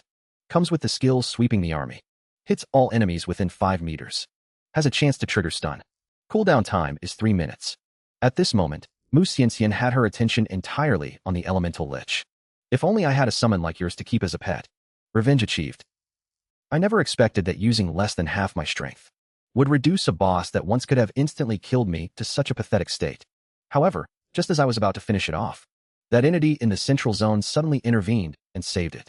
It turned out that after I killed the battlefield armor tiger, I took Mu Xianxian and began heading toward the central area of the core region. All the monsters along the way were cleared out by me. Yet for 5 consecutive days, we did not encounter that ancient Yuan bird. I did encounter ordinary bosses a few times. Without exception, they all fell before the undead legion. However, after fighting, I discovered a weakness in the bone prison skill. Although the duration of bone prison reaches 3,000 seconds after talent amplification, it only lasts 30 seconds when controlling level 63 or 64 bosses. If I control multiple targets, the duration decreases even further. But even so, it is more than enough. Even if it is only 3 seconds, the undead army can still deal terrifying damage. As we went deeper into the core area, the land ahead began to change. I could see flames burning beneath the earth, and even the air carried the scent of burning. This scent instantly triggered the killing intent I had buried deep inside, because this was exactly the aura emitted by the ancient Yuan bird. I began searching the surroundings for any sign of it. Then, I saw a black fireball appear in the distant sky. The fireball hung in the air like a blazing sun, and it was rapidly growing larger. The ancient Yuan bird swept toward me, trailing scorching flames. Seeing this, I immediately cast bone armor on myself and Mu Xianxian. Then, I summoned the entire undead legion. The moment the Lich General appeared, he immediately applied buffs to all the skeletons. I was ready for battle in the blink of an eye. This was because the ancient Yuan bird had left such a deep impression on me. Even though my strength had increased significantly, I didn't dare let my guard down. By then, the ancient Yuan bird had already streaked across the sky and was rapidly approaching. I noticed its speed was quite a bit faster than my lightning undead wings. If it realized it couldn't win and tried to flee, it would be hard for me to catch up. It seemed I had to find a way to make sure it couldn't escape. As I was thinking, the ancient Yuan bird arrived in the sky right above my head. The moment it saw me, it paused for a second. Then it let out a sharp cry. It seemed to remember my existence from its memories. With a flap of its wings, specks of black fire rained down from the sky. Fire rain suddenly poured across the sky within a radius of 1 kilometer. The Lich generals gathered in a circle to protect Mu Xianxian. Meanwhile, I cast my lightning wings skill and charged straight into the sky against the fire rain. All members of the undead legion also surged into the sky along with me. Although the ancient Yuan bird had all attributes as high as 800,000, the flames it released only dealt slight damage when crashing into the skeletons. The Lich generals could fully heal them in an instant. If it were in the past, at least 1,000 of my undead would have died. Soon, the undead legion broke through the fiery sky and arrived before the ancient Yuan bird, even though its entire body was shrouded in black flames. And getting close meant enduring scorching fire damage. The skeleton berserkers ignored this damage, pounced onto it, and launched a crazy assault. At the same time, I cast the Decay Curse skill. The next second, the speed of the ancient Yuan bird instantly slowed down. However, I noticed that the curse was rapidly weakening amidst the raging black fire. Obviously, the black flames of the ancient Yuan bird had the ability to incinerate curses. In just the moment the curse took effect, the skeleton archmages and skeleton sharpshooters also launched their attacks. The ancient Yuan bird let out earth-shattering screams. Struggling desperately in its dying moments, it continuously cast 2 large area of effect skills. Yet it still could do nothing against the undead legion. These flames that once caused me heavy losses now dealt nothing more than mediocre damage to the skeletons. This was because my strength had improved far too much compared to back then. My undead legion can even take down a weakened demon king head-on, let alone a mere level 67 Lord grade boss. Now I just need to watch out for the Nirvana talent of the ancient Yuan bird. Back then, I almost died under that exact skill. Soon, under the stormy attacks of the skeletons, the ancient Yuan bird was heavily injured in just another minute. The next second, all the flames across the entire area converged instantly, forming a massive fireball over 1,000 meters in diameter in the sky. This was the ancient Yuan bird activating its Nirvana talent. Seeing this, I immediately recalled the entire undead legion into the summoning space, then activated lightning wings and took Mu Xianxian to quickly escape the area. Seconds later, the huge fireball erupted in a violent explosion. A mushroom cloud instantly rose from the ground. Terrifying energy swept outward. Even though I was already over 2 kilometers away from the blast, I still took some damage. That shows just how terrifying its Nirvana skill really is. Not only does it grant a rebirth, it also possesses the ability to take the enemy down with it. After the explosion, a giant crater over 1,000 meters wide appeared on the ground, with raging flames burning inside. The ancient Yuan bird at the center of the fire was undergoing Nirvana rebirth, and it was currently in an invincible state. 5 minutes later, an aura even stronger than before rose from the center of the flames. Seeing this, I frowned slightly. Could the ancient Luan bird actually grow stronger after its nirvana rebirth? With this suspicion in mind, I cast a detection spell. It turned out that its level had increased from 67 to 68, and its total stats had also increased by a full 100,000. Even its elemental immunity and physical immunity had been enhanced. Even so, I still did not care in the slightest. I immediately cast the skill bone prison. The ancient Luan bird, which had just been reborn through nirvana, was instantly bound in place. The next second, the entire undead legion appeared en masse. Countless frantic attacks rained down continuously on the ancient Luan bird. Before the bind duration of bone prison could even end, the ancient Luan bird had already been beaten to the brink of death. I thought I would finally be able to slay it this time. But the next second, the nirvana talent of the ancient Luan bird activated once again. Moreover, the commotion this time was obviously much more intense than the last. To protect Mu Xianxian, even the bone armor on my body shattered with a loud crash. Afterward, the ancient Luan bird entered its second nirvana rebirth. Seeing this, I instantly felt a headache coming on. I wondered if it would have a third and fourth nirvana. At that moment, Mu Xianxian voluntarily left the party and retreated 5 kilometers back. She knew that staying here would not only be of no help, but would instead become a burden to me. Meanwhile, I stared fixedly at the ancient Luan bird undergoing nirvana. The aura emanating from its body grew stronger and stronger. 5 minutes later, terrifying black flames erupted from its body, causing the entire heavens and earth to lose their color. Seeing this scene, I could not help being startled. This was by no means the strength a level 68 boss should possess. Even Dragon Clan generals over level 700 were not as terrifying as this. Yet I remained completely unfazed. I raised my hand and cast Bone Prison again. The ancient Luan bird was once more bound in place, unable to move. Following closely behind was the furious assault of the undead legion. Even I joined the battle. Aside from not using the army strengthening skill, I unleashed all my other skills on the ancient Luan bird, among which Toxic Star Ring effectively suppressed its recovery, while Soul Flame inflicted intense agony upon it. In just a moment, the newly reborn ancient Luan bird suffered heavy damage once again. It was not that the creature was not strong enough, but rather that the strength of myself and the undead legion was far more terrifying. In the blink of an eye, the world returned to normal. However, all the flames poured back into the body of the ancient Luan bird.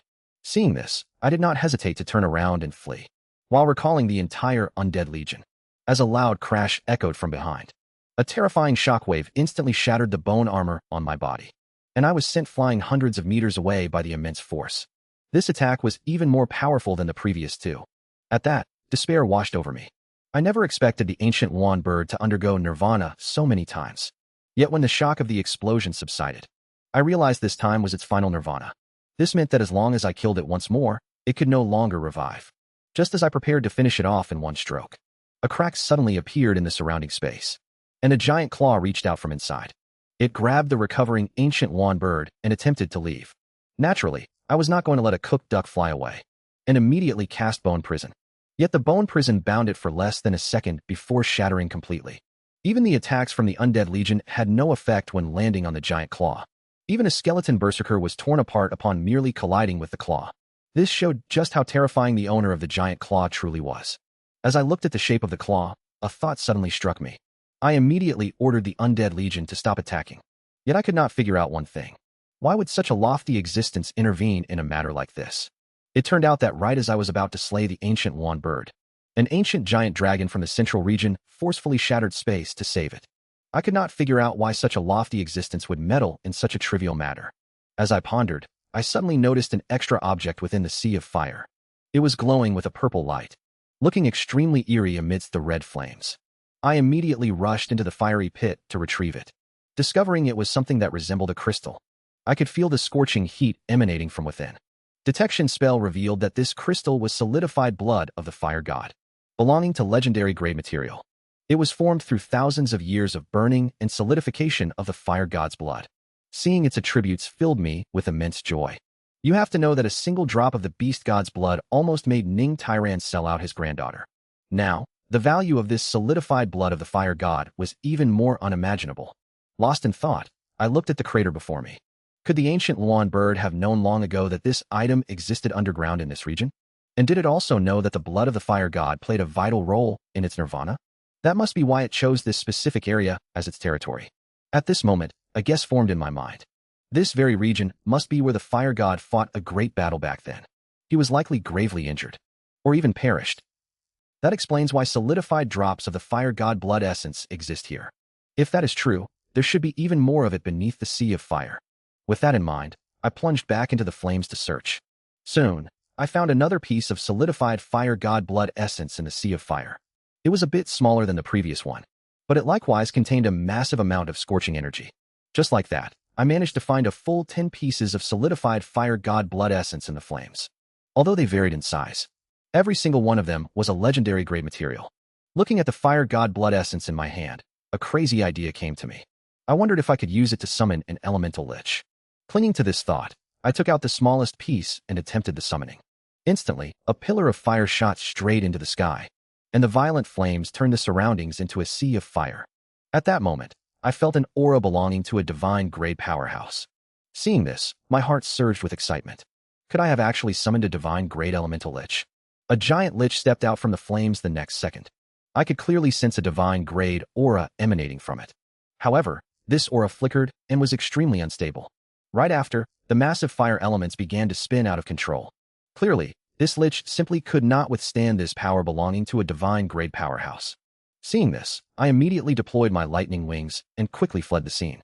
After flying about 10 kilometers away, a series of loud bangs echoed from behind. A massive fireball formed in the air. The power of the explosion was even more terrifying than when the ancient Yuan bird underwent its nirvana. After this failure, I finally figured out the cause. It was simply because my skill level was not high enough. The summoned lich simply could not withstand the immense power of the legendary grade material. Not to mention that the fire god blood essence is far more than just a legendary grade material.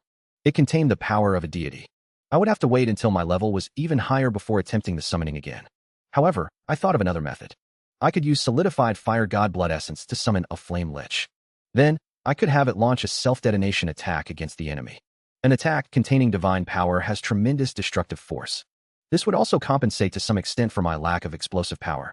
Afterward, I took Mu Xian and began to leave the territory of the ancient Yuan bird. Along the way, we did not encounter a single monster. This was because the ancient Yuan bird did not allow any monsters to exist in its territory. It was only after leaving its territory that other monsters finally appeared in my line of sight. The moment I saw the monster, I fell into panic. Mu Xian noticed my expression and could not help but grow nervous as well.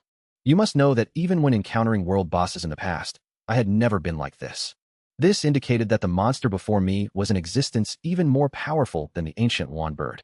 Its appearance was identical to the wild beasts I had seen in the wasteland. After using detection spell, I found that I could actually see its stats. This meant it was not a true wild beast. After all, the stats of true wild beasts cannot be viewed. However, its name was Battlefield Wild Beast. That meant it definitely had some connection to wild beasts. Unexpectedly, my detection spell alerted it. It charged toward me with astonishing speed. Since it was not a true wild beast, I was no longer afraid. I immediately released the Undead Legion to meet it head-on. At the same time, I cast Decay Curse. Its total stats were only around 500,000. It was much weaker than the ancient Yuan bird. Its only two advantages are its Flash Strike skill and Rapid Recovery trait. The Flash Strike allows it to appear and disappear unpredictably to ambush the skeletons. Not only does this skill have no cooldown, but its damage is also extremely high. If I did not have the total connection talent, even the highly defensive skeleton berserker could not withstand 2 hits. However, this skill was restricted by my bone prison skill. Meanwhile, the Rapid Recovery trait allows it to instantly heal all injuries. Yet this ability was also countered by my Toxic Starburst skill. Therefore, it had no ability to resist me at all. After a minute, the wild beast crashed to the ground. Killing it increased my experience by 207 million. Through the collection skill, I obtained 2 pieces of equipment and 2 materials in total. Among them, the Wild Beast Dagger is a platinum-grade weapon exclusively for assassins. All attributes plus 3,500. Assassin skills are boosted by 100%. It comes with the Flash skill, allowing up to 10 consecutive teleports within a 10-meter range. The cooldown is 5 minutes. The dropped Wild Beast Bone is a platinum-grade material, possessing recovery traits that can be used to forge weapons and equipment. I looked at the Wild Beast Bone in my hand and fell into deep thought. Judging purely from its attributes, the Wild Beast Bone does not indicate any contained elements. However, it possesses a self-repairing trait. I immediately deduced that this might be a rare element. Thus, with a tentative mindset, I used the skill to summon an elemental lich. To my surprise, the skill light slowly began to shine. This proved that the Wild Beast Bone can indeed summon an elemental lich. However, my quota for the 6 elemental liches was already full. To summon a new elemental lich, I had to replace one of the existing ones. After thinking for a moment, I decided to replace the light lich. Currently, the light lich seemed to be the least useful. It was only effective when facing abyssal demons. As the grayish light grew brighter, a gray-white elemental lich slowly emerged. This one was a platinum-grade elemental lich. Its attributes were the same as the other liches. However, it came with an undead aura. This aura prevented all members of the undead legion from dying the first time they took a fatal blow, restoring 50% of their vitality with a 24-hour cooldown. I was shocked by the aura's properties. With this aura, my undead legion would become even more powerful. Even against explosive attacks like those of the ancient wand bird, the undead legion wouldn't be wiped out. This experience confirmed my theory. Elemental materials weren't limited to common ones like wind, fire, and light. There were also special elemental materials. If I encountered such materials in the future, I could try summoning more liches. Afterward, I continued heading toward the center area with Mu Xianxian. Over the next 8 days, we killed many monsters and bosses. Unfortunately, we didn't encounter any more battlefield wild beasts. Otherwise, I could have gotten more wild beast bones. By now, we were very close to the center. As we walked, Mu Xianxian was suddenly knocked unconscious by some kind of force. Seeing this, I knew it had to be its doing. I looked up and saw it watching me lazily. "You've finally arrived." A booming voice echoed in my ears. Just lying on the ground, it looked like a small mountain. Its huge wings rested on the earth, and their span was hard to estimate.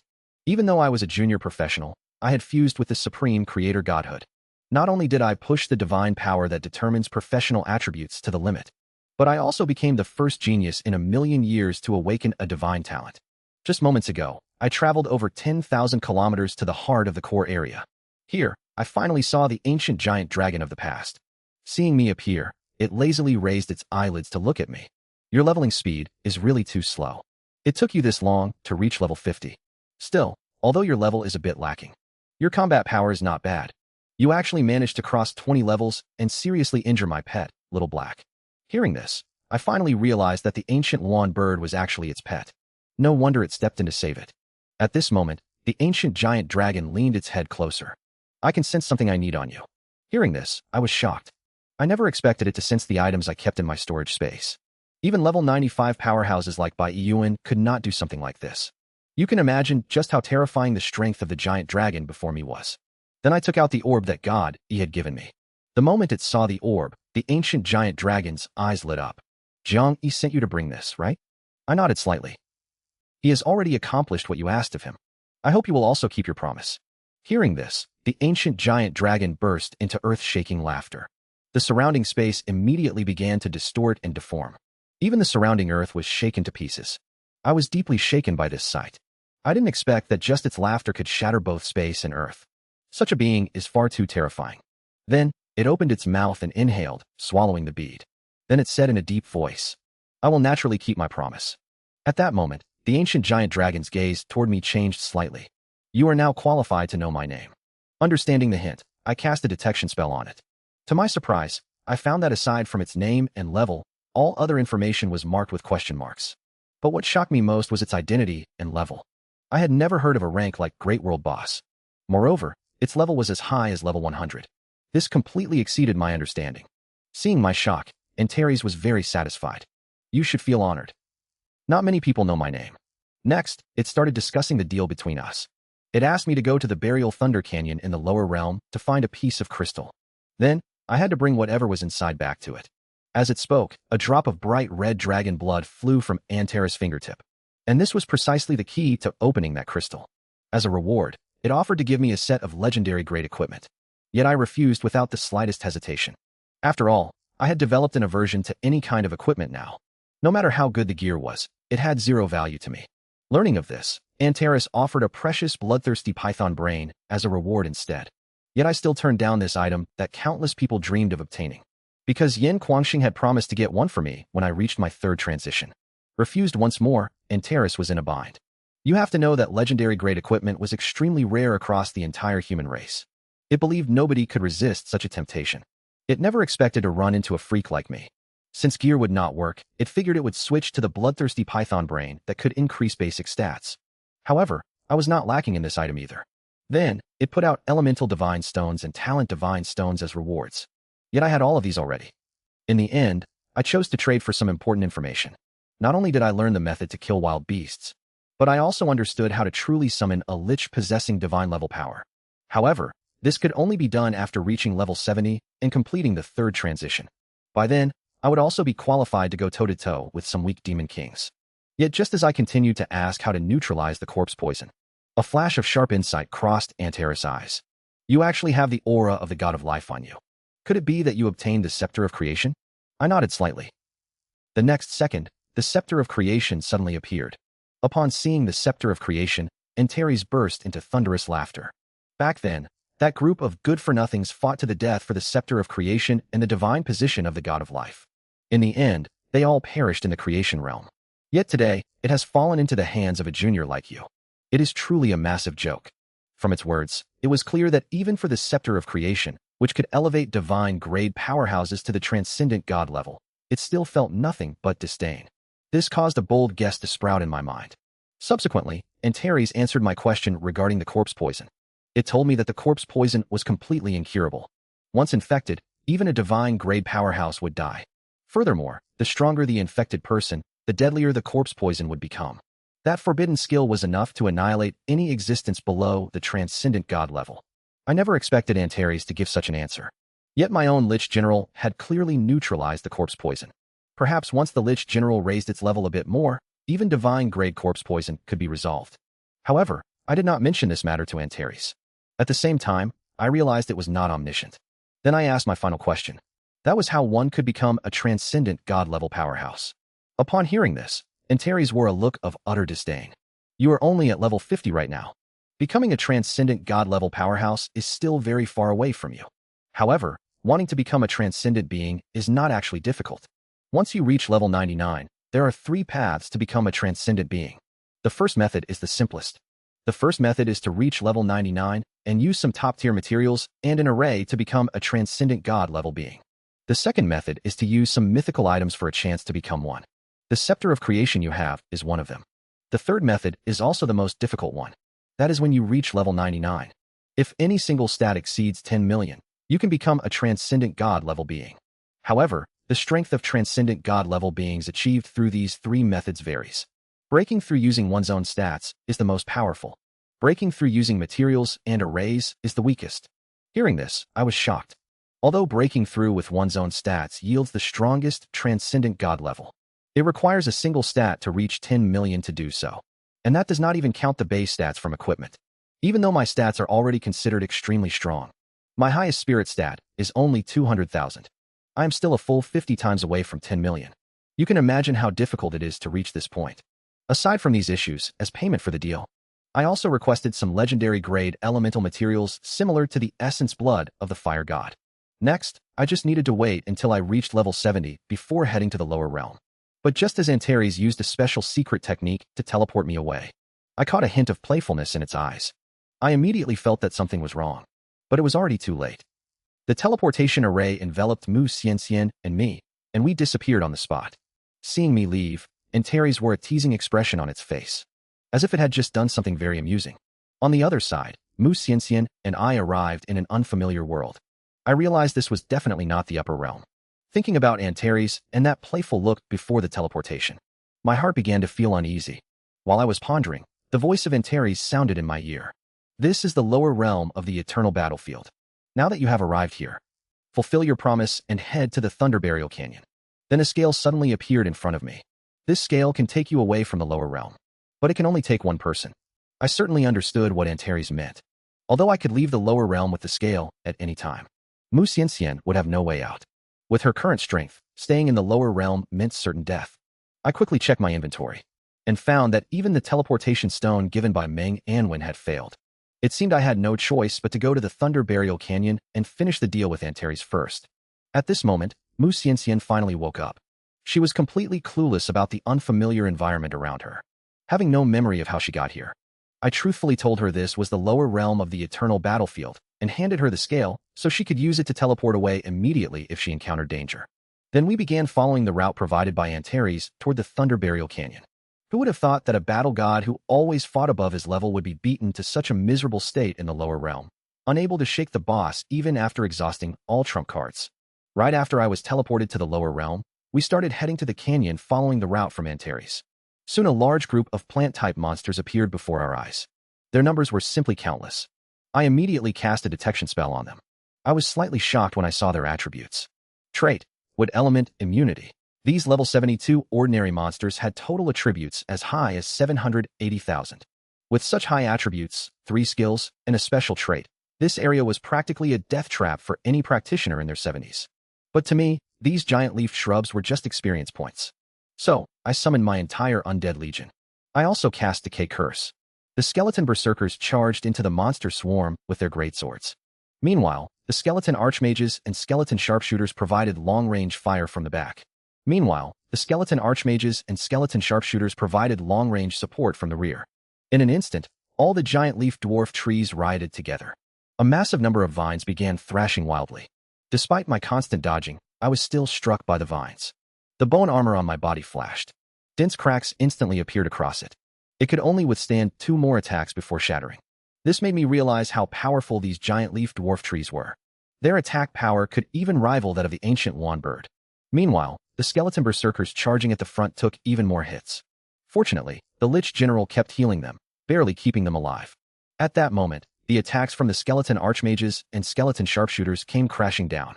Suddenly, a huge number of vines were blasted apart. The leaves on them rained down. But after several waves of attacks, not a single giant leaf dwarf tree had been killed. I immediately realized something was wrong. Even if they had 300,000 constitution and life force enhancement traits, they still shouldn't have been able to hold out this long. Could it be that they also possessed an ability similar to Total Connection? With this suspicion, I looked at the giant leaf dwarf trees in the distance that hadn't been attacked. I discovered that their vines were also breaking. Seeing this, I instantly confirmed my suspicion. They indeed possessed a talent similar to Total Connection. However, they didn't have a group healing skill. As long as the damage was high enough, they could still be completely destroyed. So, I had an idea. 9,000 skeleton berserkers all activated their skills. As the hardest hitters in the undead legion, they had never let me down. Each skill activation could deal damage equivalent to 2.7 million strength points. And with the damage boost from the Decay Curse, the giant leaf dwarf trees had their defenses instantly shattered and broke apart. The intense damage gave them no time to transfer the blow to their companions for shared defense. With a loud bang, one of the dwarf trees exploded under the bombardment of the skeleton berserker. A system prompt informed me that I killed a level 72 giant leaf dwarf tree. Experience increased by 2.16 million. I obtained a dwarf tree seed. Afterward, kill notifications popped up one after another. Those giant leaf dwarf trees surrounded and killed by the skeleton berserker did not escape. Then I began casting the skill corpse explosion on their corpses. Now the skill corpse explosion has reached level 7. It can deal 2,400% of the corpse health as damage to enemies within a range of 420 meters. The sudden and terrifying explosion made the damage-sharing ability of the dwarf trees completely useless. A large number of giant leaf dwarf trees were blown to pieces. From this moment on, the battle turned into a one-sided slaughter. Seeing this scene, Mu Xianxian was once again shocked by my strength. She could not figure out how I was only at level 50. Yet I could easily crush terrifying monsters more than 20 levels higher than myself. Right at that moment, the explosions abruptly stopped. A towering giant tree that blotted out the sky appeared not far away. A massive tree vine lashed toward me. My bone armor shattered instantly upon impact. At the same time, my figure was sent flying over 1,000 meters away. This terrifying power left me feeling immensely shocked. You must know that my bone armor is equivalent to 300,000 points of constitution attribute. Yet in front of this power, it was completely useless. Without hesitation, I quickly put some distance between us. Then I cast a detection spell, thinking that if its attributes were not too outrageous, I could try to kill it. But the moment I saw its attributes, I grabbed Mu Xianxian and turned around to flee. At the same time, I recalled my entire undead legion from afar. The towering giant tree before me was actually a level 86 world boss, with total attributes reaching a terrifying 6.1 million. It even had 2 enhancement traits and 2 immunity traits. A monster like this was simply beyond my league. Although I had reached level 50, and my overall strength had grown, my first instinct upon seeing the giant leaf mother tree was to flee. It felt even more powerful than the flame demon king I faced in the dungeon. Plant-type monsters already possess frightening vitality, let alone a plant-type world boss. Its sheer resilience was enough to drive anyone to despair. In an instant, I flew thousands of meters away with Mu Xianxian, thinking I had finally reached a safe distance. But suddenly, a multitude of black dots appeared in the sky. Countless giant leaves swept toward us with terrifying cutting power. slicing through the air as if they were cutting through space itself. This was clearly the giant leaf mother tree's skill, giant leaf slash. Despite using my full speed to dodge constantly in the air, giant leaves were whistling toward me from all directions. It was impossible to avoid them all. I had no choice but to summon a few skeleton berserkers to act as meat shields. As several sounds rang out in quick succession, several skeleton berserkers were sliced open and shattered on the spot. I was shocked by this, realizing my total connection talent had failed once again. Fortunately, I managed to block the giant leaf mother tree's attack. However, just as I was making my escape, the giant leaf mother tree suddenly leaped up, appearing in front of us in an instant. It seems I have no choice but to fight. I immediately told Mu Xianxian to activate the scale and leave this place. Mu Xianxian nodded. She knew that staying here would only make her a burden to me. However, she did not activate Antari's scale right away. Instead, she used collection skill on the giant leaf mother tree before leaving. I knew she did this because she believed I could defeat the giant leaf mother tree. Yet I knew breaking through its defense would not be easy. Perhaps only by simultaneously using curses and army strengthening skill could I pull it off. The duration of army strengthening skill was only a mere 30 seconds. Therefore, I had to end the battle within 30 seconds. So I immediately cast Decay, Curse, and Bone Prison. The moment Bone Prison trapped it, I summoned all of my undead legion and elemental liches, and I activated the rune skill on the back of my hand. By the time I finished all this, the giant leaf mother tree finally broke free from Bone Prison. At that exact moment, the furious attacks of the undead army poured down upon it. Meanwhile, I unleashed a soul flame with my left hand and a toxic star ring with my right. Their power was massively boosted under the effect of army strengthening skill. The next second, the giant leaf mother tree let out a heaven-shaking scream. Immediately after, it began to counterattack. It cast Death Coil, tightly binding the skeleton warriors around it. Every single vine ignored total connection and completely obliterated the skeletons. Moreover, the number of vines far exceeded the undead legion. That posture looked like it wanted to wipe out my entire undead legion. Just then, a solidified piece of fire god essence blood appeared in my hand. The moment the skill activated, flames soared into the sky. A flame lich radiating the aura of a deity emerged. The moment it appeared, the giant leaf mother tree began to tremble uncontrollably. Watching the flame lich charge toward it, countless vines flew out from its body, trying to block the flame lich. However, the flames on the flame demon possessed divine grade power. They burned those vines to ashes in an instant. The moment the flame demon charged onto the giant leaf mother tree, I immediately recalled the undead legion and fled quickly. A loud bang came from behind, and the next second, a giant sun seemed to appear across the earth. The flames instantly spread in all directions. Within moments, thousands of meters of land turned into a sea of fire. The giant leaf mother tree stood amidst the flames, burning fiercely. Yet I did not receive a kill notification. The next moment, the giant leaf mother tree leaped up and fled the scene. I had no intention of pursuing it. Even if I caught up, the duration of the army strengthening skill would have definitely expired by then. In my normal state, I would just be easy prey for it. So I quickly fled in the opposite direction. After flying over 100 kilometers, I finally breathed a sigh of relief. Suddenly, an even more powerful aura swept in from the distance. It was time to make a move. I finally could not help but strike against the top world boss of the lower realm. I even broke through my own limits during the battle, making it feel despair. Just as I had repelled the giant leaf mother tree and prepared to retreat, I suddenly sensed an even more powerful aura approaching from afar. So I immediately dropped from the sky and hid myself. The next moment, a giant python exceeding 100 meters slithered past my previous location. When I saw its appearance clearly, I was somewhat shocked. This giant python looked very much like a Jiao dragon from Huaxia mythology. However, I could only guess and did not dare to use the detection spell on it, for fear of drawing its attention. My army strengthening skill was currently on cooldown. In this state, let alone a level 80 plus world boss, even an 80 level lord grade boss might be too much for me to handle. Judging by its size and aura, however, it does not seem much weaker than the giant leaf mother tree. Fortunately, it has not noticed my presence yet. Immediately, I begin replenishing the undead legion I just lost. Meanwhile, inside the White God courtyard, Meng Anwen's expression changes drastically as he senses something. He senses that Lin Mayu is already in the lower realm. And what is worse, in the extremely lethal wildland. He immediately informs Bai Yuan of the situation. Hearing this, Bai Yuan jumps to his feet in shock and prepares to head straight for the deep layer of the eternal battlefield. The wildland is known as a monster paradise. Bosses are scattered everywhere like ordinary mobs. Top-tier professionals around level 70 would never dare to go there alone. Only elite teams ever venture into that place. Even with Lin Moyu's strength, survival there will be extremely difficult. That is why Bai Yuan is so anxious. His first thought is to reach the deep layer of the battlefield and find a space-time channel leading down to the lower realm. However, Meng Anwen does not make a move to set up a teleportation array. He tells Bai Yuan there is no need to go. Do not forget, Xiaoyu went to the eternal battlefield this time to make a deal with that person. Besides, Xiaoyu is only level 50 right now. He could never enter the lower realm on his own. The only possibility is that person's doing. Meng Anwen also guesses that they must have reached some kind of agreement. So Xiaoyu will be safe with that person around, even if you go there. Nor would you necessarily be able to bring Xiaoyu back. Hearing this, Bai Yuan finally gave up the idea of heading to the lower realm. Meanwhile, although I don't know the name of the place I'm in, right after I left the giant leaf mother tree's territory, I encountered another flying dragon with strength comparable to it. That's when I realized this area was extremely unusual, and avoiding the monsters here was incredibly difficult. If only I had a car right now, I could easily evade pursuit. So, I suppressed my presence and moved cautiously through the area, choosing to avoid every monster I encountered along the way. After some time, the surrounding temperature began to rise, and I spotted a green pool in the distance. Above the pool, there was also a cluster of green gas. I knew this kind of special environment meant something unusual was happening, but I wasn't sure if it was dangerous. After hesitating for a moment, I decided to go take a look.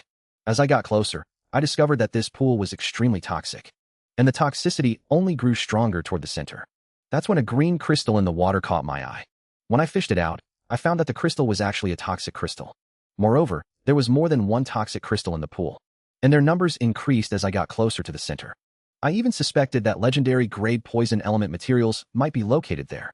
Just as I was wondering whether to investigate the center of the pool, the ground suddenly shook a few times. Immediately after, all the snake monsters in the area mobilized together, numbering over 100,000. Their target was this toxic pool. They surrounded the toxic pool completely in the blink of an eye. Yet they ignored my presence entirely and looked up at the sky. It was as if they were waiting for something to descend. As the ground trembled once more, the poisonous water in the pool shot up into the sky like a fountain. Mixed with a massive amount of toxic gems, it rained down in all directions. The surrounding snake monsters leaped into the air to fight for them. Even though these snake monsters were terrified of the toxic water in the pool, they went nearly crazy for the sake of the toxic gems. This was because the toxic gems could help them level up and evolve. After erupting 5 times in a row, the toxic pool finally returned to calm. A moment later, a muffled sound echoed from deep within the earth, and it was heavier than before. Right at that moment, the sky suddenly turned dark. The snake monsters, which had been frantically fighting for toxic gems, instantly quieted down. A colossal entity appeared in the sky out of nowhere. It was none other than the flying wyvern I had seen before. It looked down at the snake monsters that had suffered countless casualties over the toxic gems. Its eyes filled with disdain. Then a fountain erupted from the center of the toxic pool. The scale was even larger than before. Amidst the fountain, I saw a mass of green substance.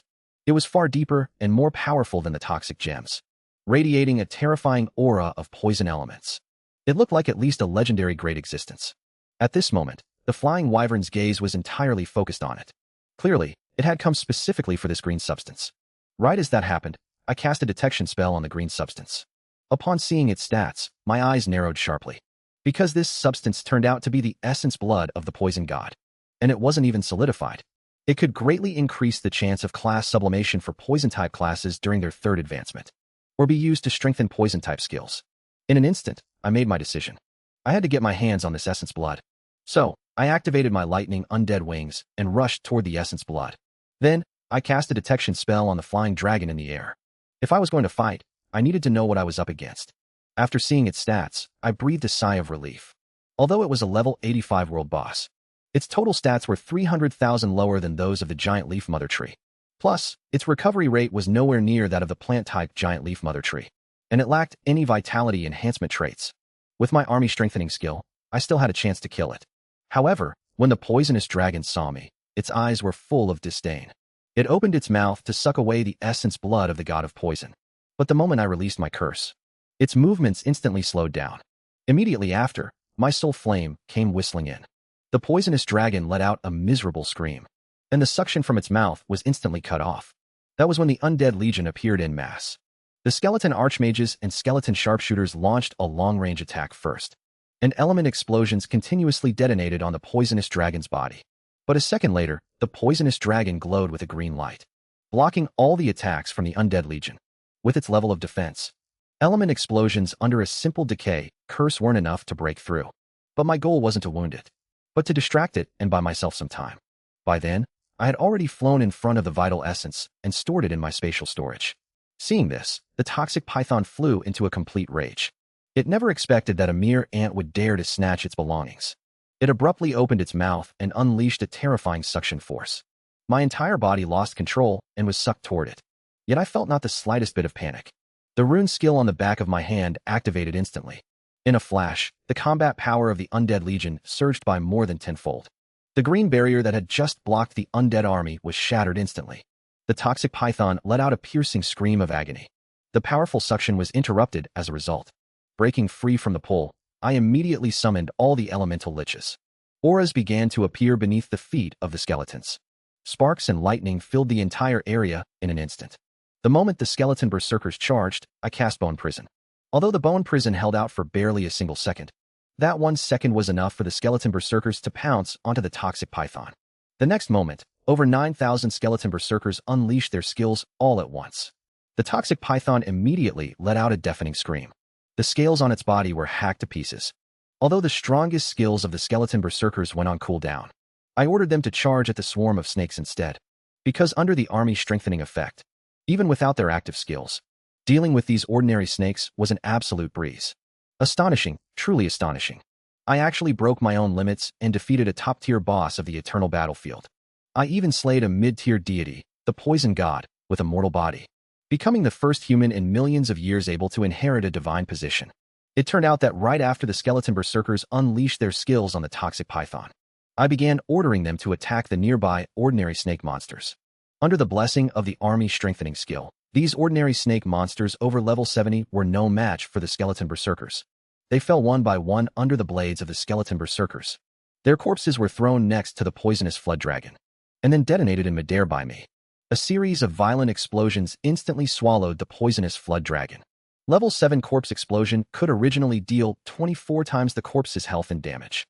Combined with the 500% damage from army strengthening and the bonus of decay curse, the damage of burst skill had already exceeded 100 times the corpse's health. Suddenly, the poisonous flood dragon was blasted all over with injuries.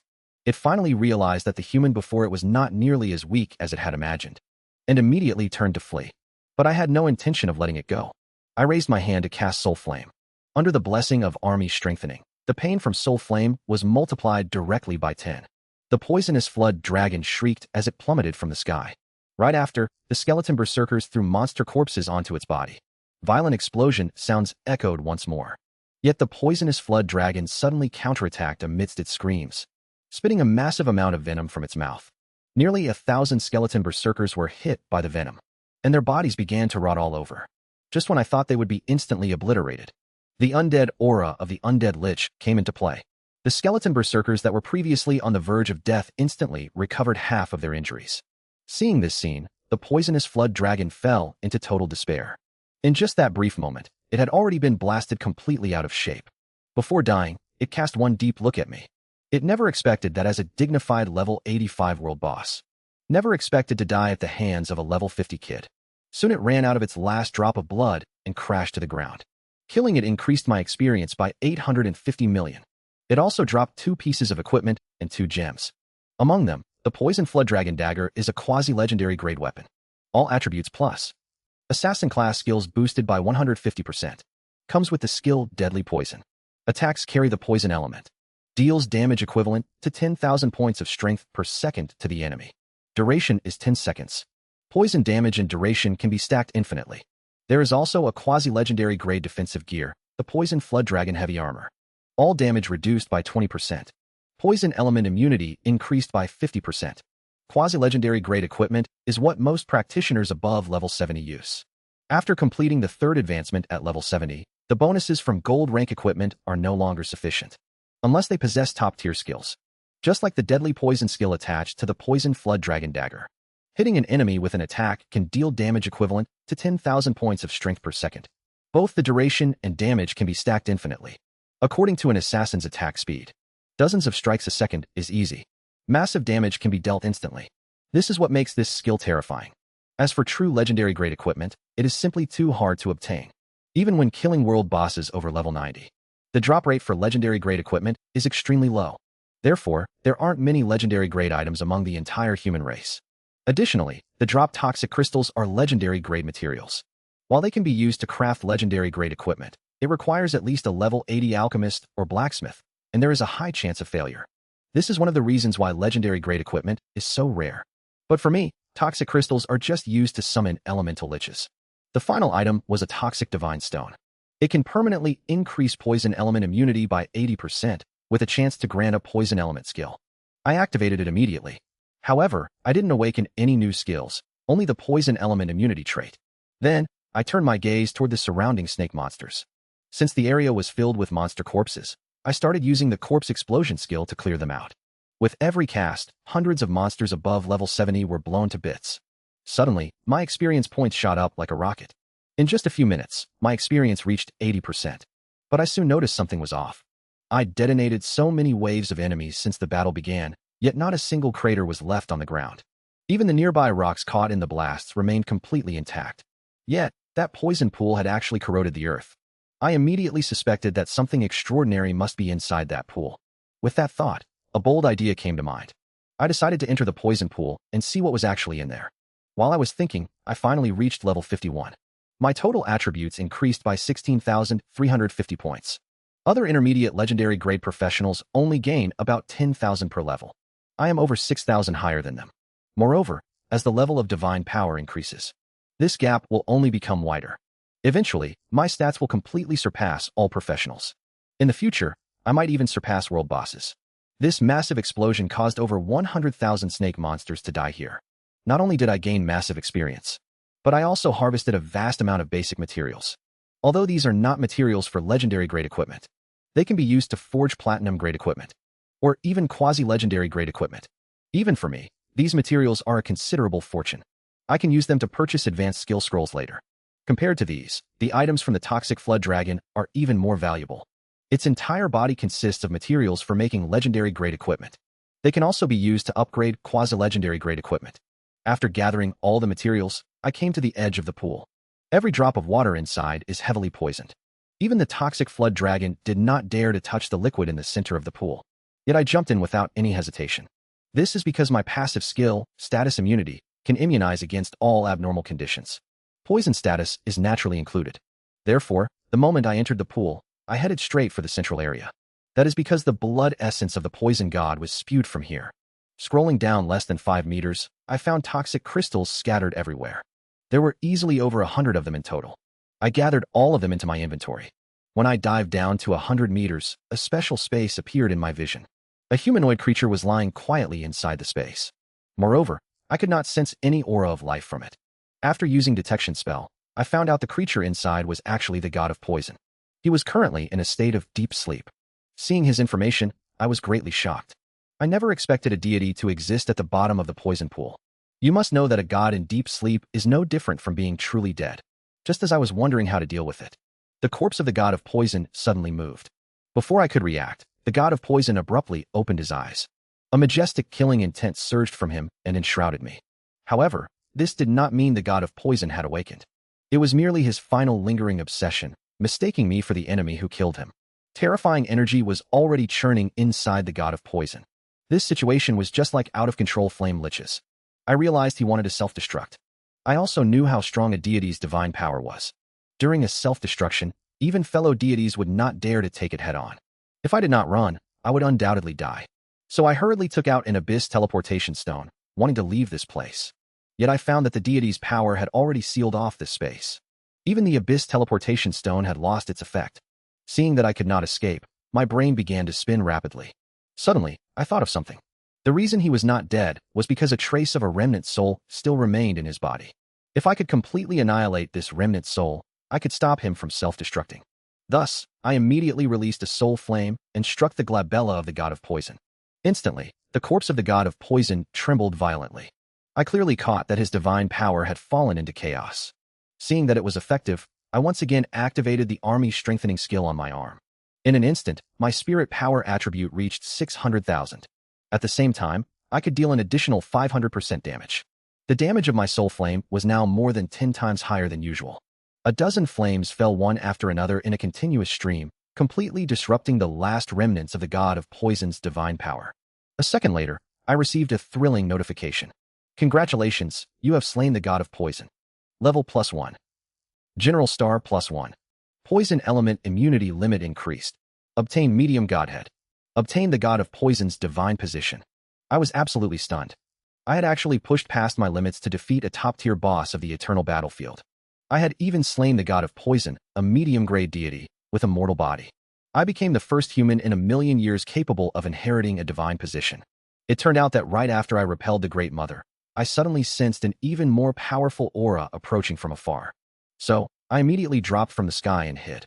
A moment later, a giant python over 100 meters long flew right past where I had just been.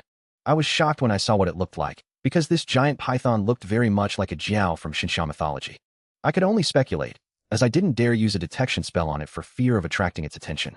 After all, my army strengthening skill was currently on cooldown. In this state, let alone a world boss over level 80, I might not even be able to beat a level 80 Lord Grade boss.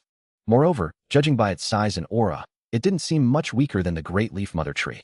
Fortunately, it didn't notice me. Then, I began replenishing the undead legion I had just lost. Meanwhile, inside White God Courtyard, Manhwa, who was sensing things, drastically changed his expression.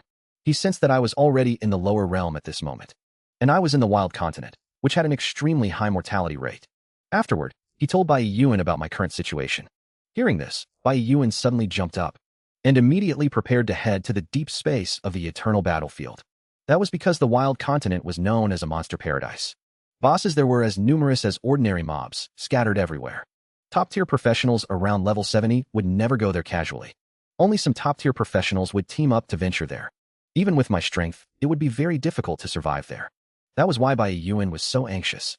His first thought was to head to the deep space, and then find a space channel in the deep space to go to the lower realm.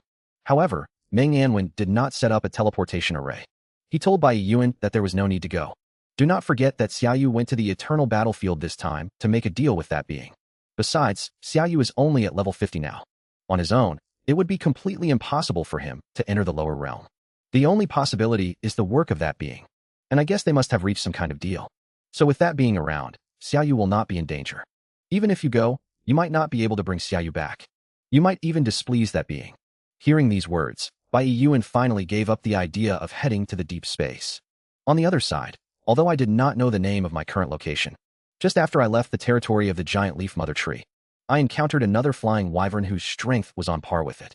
I realized that this area was extremely unusual. It was extremely difficult to avoid the monsters here.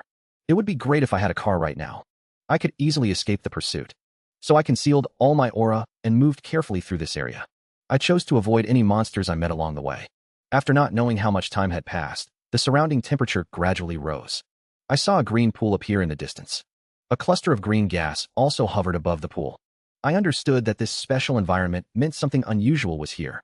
However, I was not sure if there would be danger. After a moment of hesitation, I decided to go take a look. As I got closer, I found that this pool possessed extremely strong toxicity.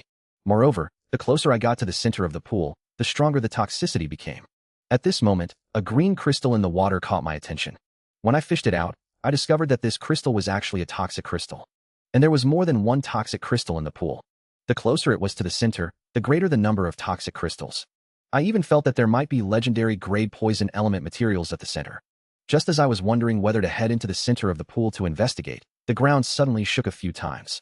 Then, all the snake monsters in the area mobilized together. There were over 100,000 of them. Their target was this toxic pool. In an instant, they had completely surrounded the pool. Yet, they completely ignored me and looked up at the sky. It was as if they were waiting for something to descend.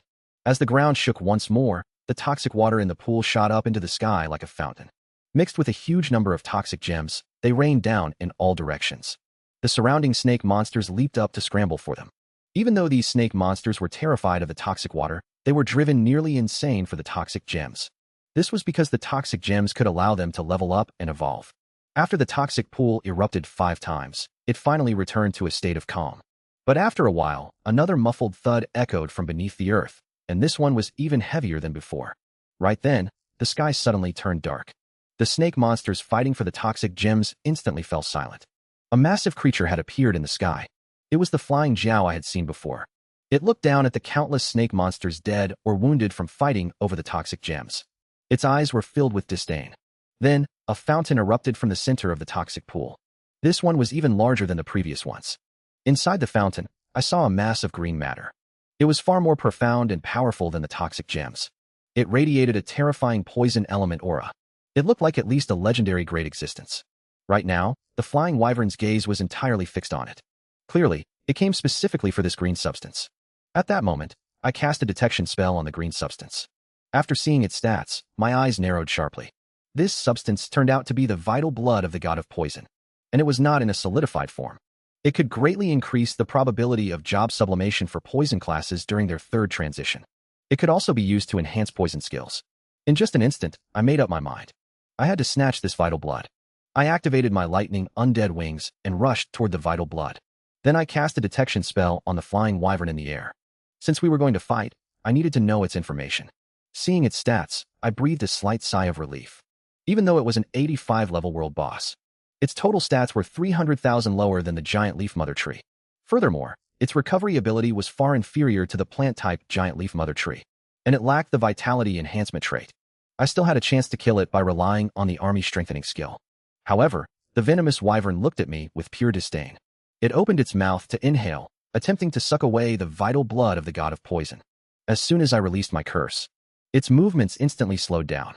Immediately after, soul flames swept over. The venomous wyvern let out a miserable scream. The suction force in its mouth was instantly interrupted. At that very moment, the undead legion appeared en masse. The skeleton archmage and skeleton sharpshooter launched ranged attacks first. Element explosion erupted continuously on the venomous wyvern's body. In the next second, the toxic python glowed with a green light all over its body, blocking all the attacks from the undead legion. Given its high defense, element explosion under a mere decay curse was not enough to break through. However, my goal was not to injure it, but to divert its attention and buy myself time. At that moment, I had already flown up to the essence blood and stored it in my spatial inventory. Seeing this, the toxic python flew into a complete rage. It never expected an ant-like creature to dare snatch something from it. It abruptly opened its mouth and unleashed an astonishing suction force. My entire body was pulled over uncontrollably, yet I did not panic in the slightest. The rune skill on the back of my hand suddenly activated. In an instant, the combat power of the undead legion multiplied more than tenfold. The green light that had just blocked the undead army's attack was shattered instantly. The toxic python let out a piercing scream of agony, and the powerful suction was instantly interrupted. Breaking free from the suction, I immediately released all my elemental liches. Halos then appeared beneath the feet of the skeletons. Sparks and lightning filled the entire area. The moment the skeleton berserkers charged, I cast Bone Prison. Although the Bone Prison held for only a single second, that 1 second was enough for the skeleton berserkers to pounce onto the toxic python. Moments later, over 9,000 skeleton berserkers unleashed their skills simultaneously. The toxic python let out another earth-shattering shriek. Its scales were chopped into pieces. Although the ultimate skills of the skeleton berserkers went on cooldown, I ordered them to rush toward the group of snake monsters instead. Because under the army strengthening skill, these ordinary level 70 snake monsters were no match for the skeleton berserkers at all. They fell one by one beneath the blades of the skeleton berserkers. Their corpses were thrown next to the poisonous python, and then detonated in midair by me. A series of violent explosions instantly swallowed the poisonous python. Level 7 corpse explosion could originally deal damage equal to 24 times the health of the corpse. Coupled with the 500% damage boost from the army strengthening skill and the bonus from decay curse, the damage of the burst skill had already exceeded 100 times the corpse's health. The poisonous python was instantly battered all over. It finally realized that the human before it was nothing like as weak as it imagined. It immediately turned to flee. But I had no intention of letting it go. I raised my hand to cast Soul Flame. Under the enhancement of the army strengthening skill, the pain of Soul Flame was multiplied by 10. The poisonous python shrieked as it plummeted from the sky. Immediately afterward, the skeleton berserkers threw monster corpses onto its body. Violent explosions rang out once more. Yet the poisonous python abruptly counterattacked amidst its screams. It spat out a massive amount of venom from its mouth. Nearly 1,000 skeleton berserkers were hit by the venom. Their bodies began to rot all over. Just when I thought they would be instantly wiped out, the undead lich's undead aura came into play. The skeleton berserkers that were on the verge of death instantly recovered half of their injuries. Seeing this, the poisonous python fell into total despair. In that brief moment, it had already been blown completely out of shape. Before dying, It cast one last deep look at me. How could it have ever expected that it, a dignified level 85 world boss, would actually die at the hands of a level 50 kid? Soon it exhausted its last drop of blood and crashed to the ground. Slaying it increased my experience by 8.5 million. It also dropped 2 pieces of gear and 2 gems. Among them, the Poison Flood Dragon Dagger is a quasi-legendary weapon. All attributes increased. Assassin class skills are boosted by 150%. It comes with the skill Deadly Poison. Attacks carry the poison element. They deal damage equivalent to 10,000 points of strength per second to the enemy. The duration is 10 seconds. Poison damage and duration can be stacked infinitely. There is also a quasi-legendary armor piece, the Poison Flood Dragon Heavy Armor. All attributes increased. All damage is reduced by 20%. Poison element immunity is increased by 50%. Quasi-legendary equipment is what most practitioners above level 70 use. Because after completing the 3rd advancement at level 70, the bonuses from gold rank equipment are no longer enough, unless they possess top-tier skills. Just like the Deadly Poison skill attached to the Poison Flood Dragon Dagger. Hitting an enemy with an attack can deal damage equivalent to 10,000 strength points less per second. The duration is 10 seconds. Both duration and damage can be stacked infinitely, given an assassin's attack speed. Landing dozens of strikes a second is easy. It can output a massive amount of damage instantly. This is what makes this skill terrifying. As for true legendary grade equipment, it is simply too hard to acquire. Even when killing world bosses exceeding level 90. The drop rate for legendary grade equipment is extremely low. Therefore, there are not many legendary items across the entire human race. Additionally, the dropped toxic crystal is a legendary material, although it can be used to forge legendary grade equipment. But it requires at least a level 80 alchemist or blacksmith. Furthermore, there is a high chance of failure. This is one of the reasons why legendary grade equipment is so scarce. For me, however, toxic crystals are simply materials used to summon elemental liches. The final item is a toxic divine stone. It can permanently increase poison element immunity by 80% and gives a chance to acquire a poison element skill. I immediately activated it. However, I did not awaken any new skills. I only gained the poison immunity trait. Afterward, I turned my attention to the surrounding snakes. Taking advantage of the monster corpses all around, I began casting Corpse Explosion to clear out the snakes. Every time I cast the skill, hundreds of monsters over level 70 were blown up. For a moment, my experience points skyrocketed like a rocket. In just a few minutes, my experience reached 880%. Yet I quickly noticed something was wrong. From the fierce battle until now, I had detonated countless waves. Yet not a single crater was left on the ground. Even the rocks caught in the explosions remained completely undamaged. Yet that toxic pool alone had corroded the earth. I immediately guessed that something extraordinary must exist inside the toxic pool. At this thought, a bold idea formed in my mind. That was to enter the toxic pool and check what was inside. While pondering, my level finally rose to 51. My total attributes increased by 16,350 points. Other intermediate legendary professionals only gained around 10,000 per level. I was over 6,000 higher than them. Moreover, as the level of divine power increased, this gap would only grow wider.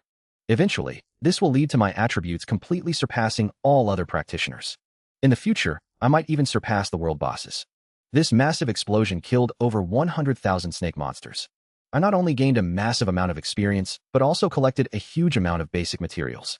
While these aren't materials for legendary grade equipment, they can be used to craft platinum grade or even quasi-legendary grade gear. Even for me, these materials are quite a fortune. I can use them later to buy advanced skill scrolls. Compared to those, the items on the Toxic Flood Dragon are even more valuable. Its entire body is made of materials for crafting legendary grade equipment, which can also be used to upgrade quasi-legendary grade gear.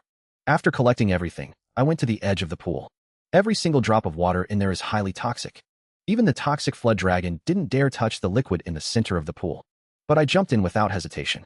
This is because my passive skill, Status Immunity, protects me from all abnormal statuses, including being poisoned.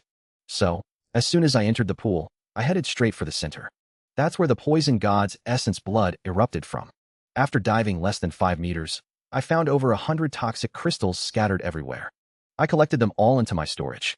When I dove to 100 meters, a special space appeared in my sight. Inside the space lay a humanoid creature. I couldn't sense any sign of life from it.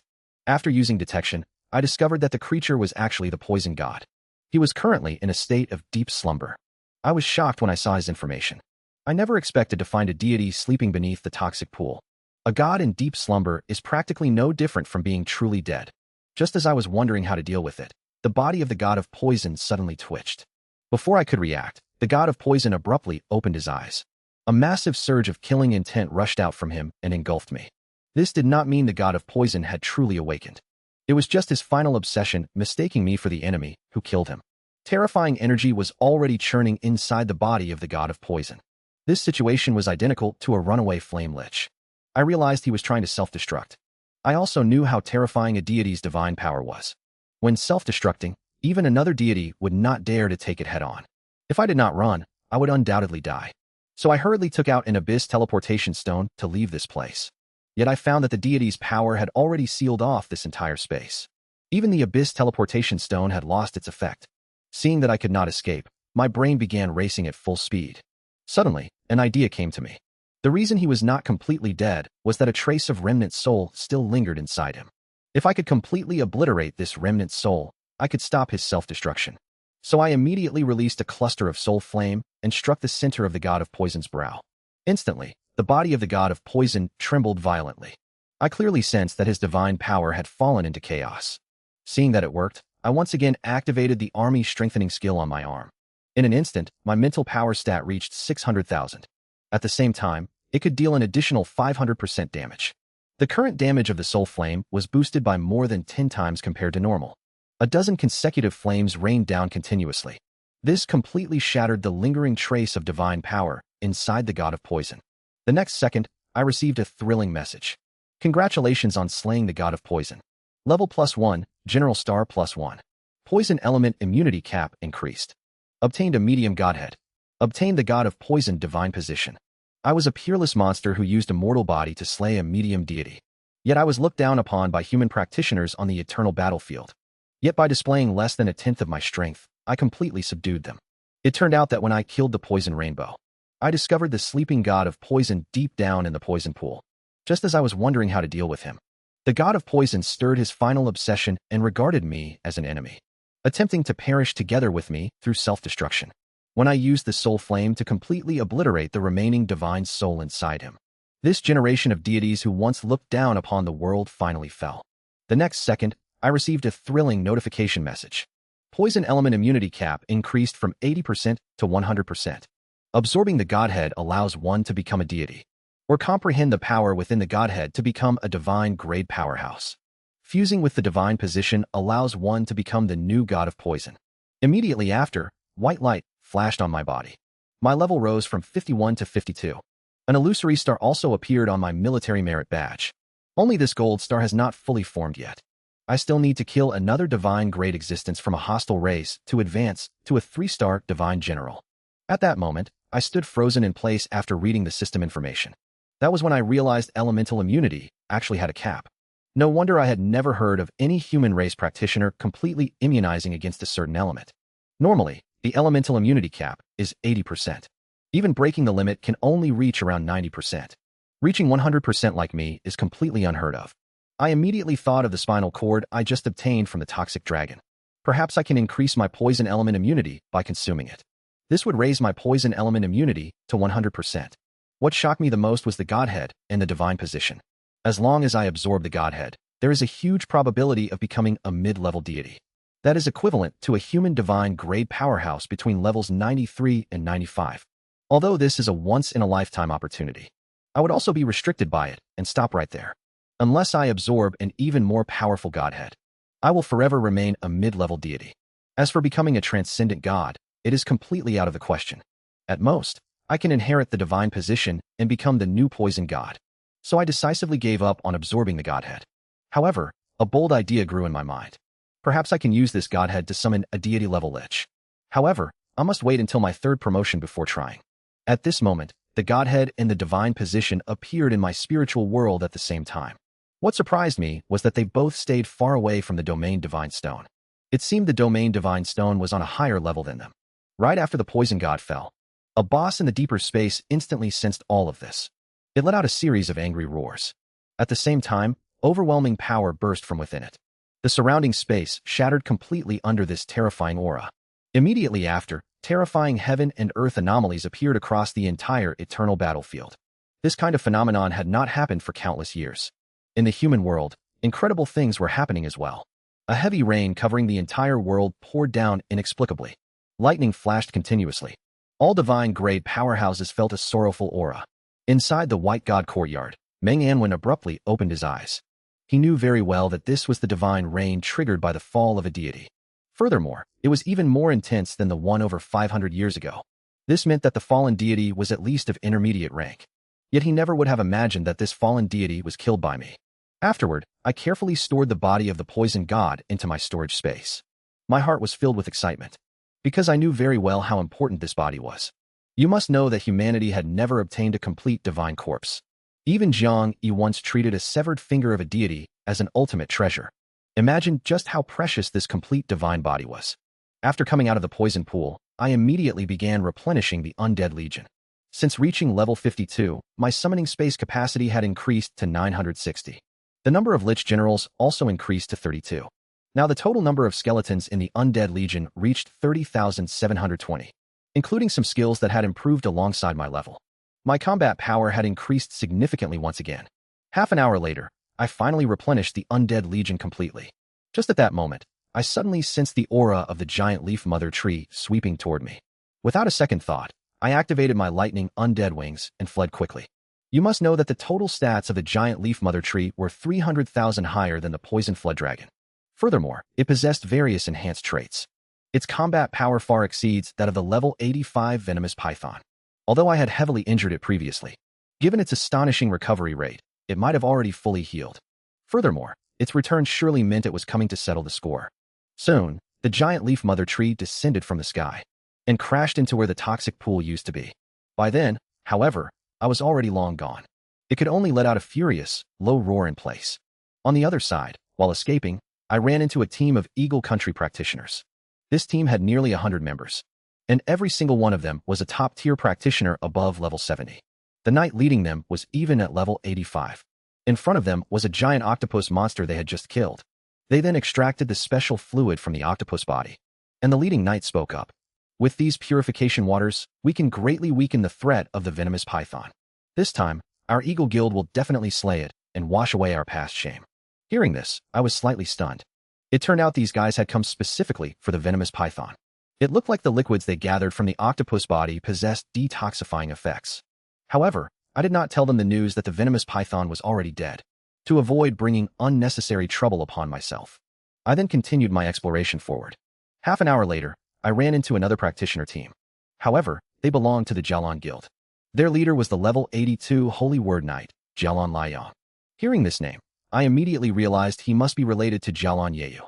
Before I could ask about the relationship between the two of them, Jialan Liang hurriedly asked how I had managed to get here. After all, one can only enter the lower realm once they've surpassed level 70. You should know that you can only enter the lower realm when your level exceeds 70. Yet I, a level 52 practitioner, appeared right here. However, when I told them my identity, not a single person knew about my deeds. This was because they had not left the eternal battlefield for a very long time, so they knew nothing about matters in the outside world. Even so, Jialan Liang remained generous and bold. Fortunately, little brother, you came to this Qinghai prairie. It would have been dangerous anywhere else. He thought I was only level 52, and any monster here could instantly kill me without leaving a trace. Therefore, he told me to follow their team, and promised to take me back to the Jialan Guild's base after they finished their business. A teleportation array leading out of the eternal battlefield was set up there. I did not refuse. Along the way, I also learned a lot about the lower realm from him, and even found out the location of the Burial Thunder Canyon. Soon, I followed them to our destination. The target was a level 83 Lord Grade boss, the Lanternfire Fish. Its total stats were only 3.7 million. Compared to the giant leaf mother tree and venomous flood dragon I encountered before, it was not on the same level at all. Yet, Jialan Liang told me to step aside first, because he felt that a boss of this level was simply not something I could handle, and one slip-up would result in instant death. Immediately after, their 10-member team began launching attacks on the boss. Although the Lanternfire Fish was a Lord-grade boss, with extremely powerful strength, Jialan Liang's team held an absolute advantage in strength, and they had made thorough preparations before coming here. The Lanternfire Fish was quickly beaten into a heavy injury. Just as everyone was about to finish it off, an unexpected twist occurred. An arrow with a burst effect exploded right in front of Jialan Liang. The sheer force instantly knocked him back dozens of meters. Without his obstruction, the Lanternfire Fish seized the opportunity to escape into the distance. Immediately afterward, another group of people appeared before everyone's eyes. Upon seeing who had arrived, Jialan Liang flew into a rage. Do you Black Dragon Society members actually want to start a war with our Jialan Guild? No, no, no, we never thought about starting a war. We just want to kill you. Hearing this, Jialan Liang wore a look of disdain. You bunch of good-for-nothings think you can kill me? What an absolute daydream. Abe Yoshino, the leader of the opposing group, simply shook his head. Naturally, just the few of us cannot kill you. But what if we add them?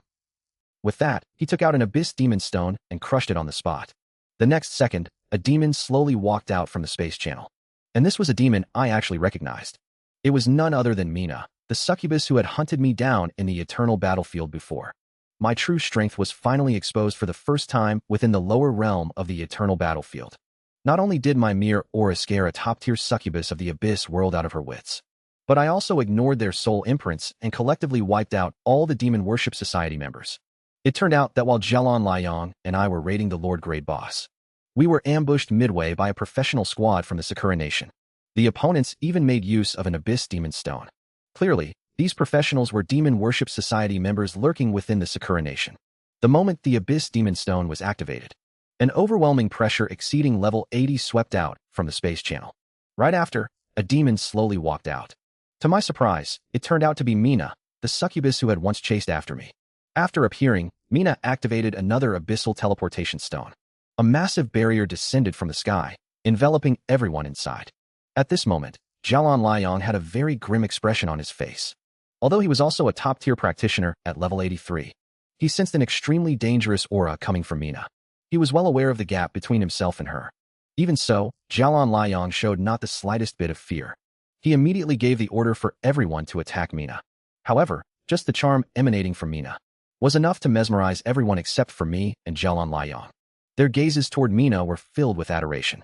At that moment, I finally understood why so many human practitioners would sell their lives to the abyss. Merely a top-tier succubus possessed such powerful charm. If a succubus king were to act personally, perhaps only divine grade powerhouses could resist. As for why Jialan Liang was not charmed, it was because his level was on par with Mina's. Charming him was not that simple. Once distracted, he would likely become a puppet just like the others. At this point, he had no other choice besides defending with all his might. Just as the Sakura Nation practitioners were preparing to silence everyone, my figure slowly walked out from the crowd. Seeing me, everyone wore an expression of sheer disbelief. They had not expected my level to be only 52, and yet I was completely unaffected by Mina's charm. You have to know that even the level 70+ practitioners present had all succumbed. This was because I not only possessed powerful spiritual force, but also owned a passive skill that granted immunity to all status effects. Let alone Mina right in front of me. Even if the succubus king herself were to step in, she still could not charm me. Then I raised my hand and cast a detection spell on Mina. I discovered that her level was 83, just like Jialan Liang. No wonder it could force the ancient Luan bird into nirvana to survive back then. Moreover, it was restricted by the rules of the eternal battlefield at the time and could not unleash its true power. Otherwise, she might have actually slain the ancient Luan bird. At that moment, she froze in her tracks. The smile on her face instantly turned into sheer terror. You, how can you be here? As a confidant of the succubus king, she knew far more information than other demons. She was well aware that I was no longer the newbie who could be easily manipulated. At this point, I was a terrifying entity capable of slaying the Flame Demon King. Therefore, Mina's first reaction was to run. She immediately pulled out an abyss teleportation stone and activated it instantly. The next second, a vortex appeared beside her and sucked her in. After she left, everyone broke free from the charm. Jialan Liang was dumbfounded. He never expected that the powerful succubus would be scared into turning tail and fleeing by me. One could only imagine just how terrifying my strength truly was. Conversely, Abe Yoshino and his group were trembling with fear. Without the succubus Mina, they were already no match for Jialan Liang. Now that a terrifying entity like me had also appeared, they stood absolutely no chance of winning. Without a second thought, they turned around and fled. How could I possibly let go of humans who colluded with the abyss demons? I immediately cast Bone Prison to trap them in place. Although the control time lasted for only a dozen seconds or so, it was already more than enough for me. Just as I was about to finish them off, Jialan Liang told me that Abe Yoshino is the son of the Black Dragon Guild leader. What is more, he has a soul imprint planted on him. He can resurrect even if he dies. Once his father finds out about this, it will inevitably lead to a war with the Jialan Guild. Besides, the Black Dragon Guild is the strongest practitioner guild in the Sakura Nation. Fighting them would do the human race more harm than good. Hearing this, however, I just flashed a wicked smile. That is because I happen to have a way to prevent him from resurrecting. As long as I use Soul Flame to wear down their souls, they will not be able to come back to life. Before that, however, I need to kill them first. So I immediately cast Decay Curse. At the same time, the army strengthening skill suddenly activates. Instantly, a dense swarm of the undead legion appears. Abe Yoshino, who is trapped in place, wears a face full of terror. He can only watch helplessly as the attacks of the undead legion land on him. The skeleton berserkers, possessing the highest attack power, also unleash their skills one after another. I thought Abe Yoshino would undoubtedly die from this strike. Instead, I discovered that he used a unique Sakura Nation skill called Substitution. The next second, a Shikigami appears behind me out of nowhere. The huge blade in its hand, carrying a fierce blade light, hacks down directly at my head from behind. This slash is extremely fast. It leaves me no chance to dodge at all. Yet the blade light merely flashes when it hits my bone armor. It does not even cause a single crack. It is simply too weak. He is an 80th level legendary Grey practitioner, after all. Yet compared to world bosses like the giant leaf mother tree, he is utterly weak. Seeing this scene, Abe Yoshino falls into complete despair. The giant blade of the skeleton berserker tears him and the Shikigami to pieces together. Immediately afterward, I cast Soul Flame to completely obliterate his soul. Just like that, the young guild master of the strongest guild in Sakura Nation perished. However, Jialan Liang did not look happy at all. It turned out his wife was infected by a strange toxin, and she needed the lantern on top of a lanternfire fish as a cure. He had been searching for this lanternfire fish for a full 3 months, only for his efforts to be ruined by the Black Dragon Guild.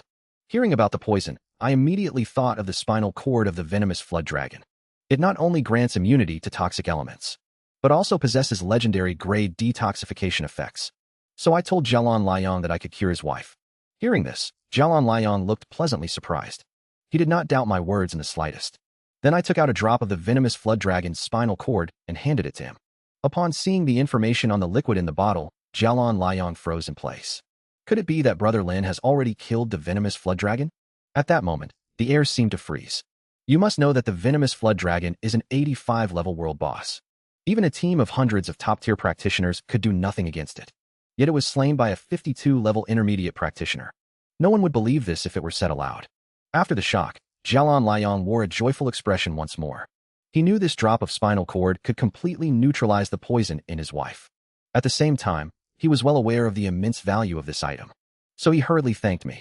I waved my hand to show it was nothing.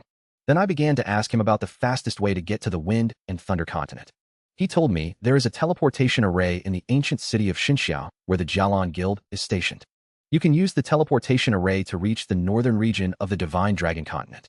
From there, it is less than 100 kilometers away from the Wind and Thunder continent. Afterward, I followed them back to Xinxia Ancient City to use the teleportation array. At this moment, the queue for the teleportation channel was already packed with people. So I cast my gaze toward an empty channel on the side. Jialan Liang told me that was the officer-only channel. It was reserved exclusively for officers of colonel rank and above. Hearing this, I immediately walked toward that channel. Seeing this, Jialan Liang quickly pulled me back. We cannot go there. I am only a 1-star colonel. I have no qualification to enter that channel at all. Yet I just smiled. Then I continued walking toward the officer channel. At this time, Jialan Liang finally realized my military rank might be high enough. Those who saw this scene all wore sneers on their faces. Have those two guys lost their minds? That is the officer-only channel. Although that level 83 knight is an officer, his rank is only a 1-star colonel. He is still far from being a 6-star colonel. And what is going on with that level 52 person? He probably does not even have a colonel rank. Yet he dares to force his way into the officer channel. He really does not know his own strength. Just watch, the two of them will be thrown out soon. I never expected that the first genius in a million years to awaken a divine talent would be looked down upon by human practitioners on the eternal battlefield. They even thought I was completely unworthy of using military facilities. Yet when I displayed my military merit badge, everyone present was completely conquered by my strength. It turned out that right when I was preparing to use the teleportation array to head to Fonlei continent. So I walked directly toward the idle dedicated passage for officers on the side. This immediately drew a wave of mocking remarks from the people waiting in line. Are these two guys crazy? That is the exclusive officer passage. Not just anybody can walk in there. You need to be at least a 6-star colonel to enter. What is even more ridiculous is that one of them is only level 52. I bet he does not even have the rank of colonel. Just then, a female officer stepped forward to block our way. Upon seeing the military merit badge on Jialan Liang's shoulder, her eyes were filled with disdain. You are only a one-star colonel. You do not meet the regulations here. With that, she turned to look at me, finding that I wore no military merit badge at all. In her view, I was either not a soldier, or my military rank was too low to be worth wearing. She curtly told the two of us to leave immediately. But when I produced my own military merit badge, she was completely dumbfounded. She never imagined that a level 52 practitioner would actually be a 2-star divine general. You have to know that many level 89 half-step transcendents are still stuck at 8-star colonels, because reaching the rank of divine general is simply too difficult. Even though he had guessed my rank would not be low, he never dreamed I would be a divine general, and a 2-star one at that. This meant I had slain at least 2 divine grade powerhouses of a hostile race, and I had accomplished that before even reaching level 52. One could only imagine just how terrifying my true strength really was. No wonder that powerful succubus turned and fled the moment she laid eyes on me. At this moment, the female soldier immediately gave me an extremely standard military salute. Ling Nan of the 86th Squadron of the Ancient City Legion greets, Divine General, sir. Hearing this, the people waiting in line in another passage looked in absolute disbelief. Damn it, did I hear that right? That level 52 kid just now is actually a divine general? Suddenly, someone cried out in shock. I know who he is. There is only one person who could become a divine general at level 52. That is the recently renowned Lin Moyu. Hearing this, everyone gasped in unison. They never expected that the guy they looked down upon was actually the #1 genius of the human race. After saying goodbye to Jialan Liang, I took the teleportation array to the northern region. Next, as long as I crossed the Wind and Thunder Sea ahead, I would reach the Wind and Thunder continent. Although the speed of the lightning undead wings could cross the Wind and Thunder Sea in at most 30 minutes. The Wind and Thunder Sea not only contained many powerful monsters and bosses, but any creature that entered it would be locked onto by the lightning of this area. When I drove the lightning undead wings to rush into the Wind and Thunder Sea, densely packed lightning bolts frantically fell toward me as if they had found their target. Fortunately, I possessed 80% lightning element immunity, coupled with my own 600% elemental resistance boost. So the damage these lightning bolts caused me was almost negligible. A few minutes later, rows of black strange fish appeared before my eyes. There were over 100 of them in total. Among them was a gigantic strange fish. Right at that moment, the flying fish school also spotted my presence. They collectively turned around and rushed toward me. Their speed reached the absolute extreme, resembling arrows shot from a bowstring. However fast they were, it was completely useless in front of me. As the skills Decay, Curse, and Bone Prison erupted simultaneously, the flying fish school and that Lord Grade boss stopped dead before reaching me. I seized this chance to cast a detection spell on the giant strange fish. It turned out this monster was a level 79 Lord Grade boss, the Flying Fish Lord.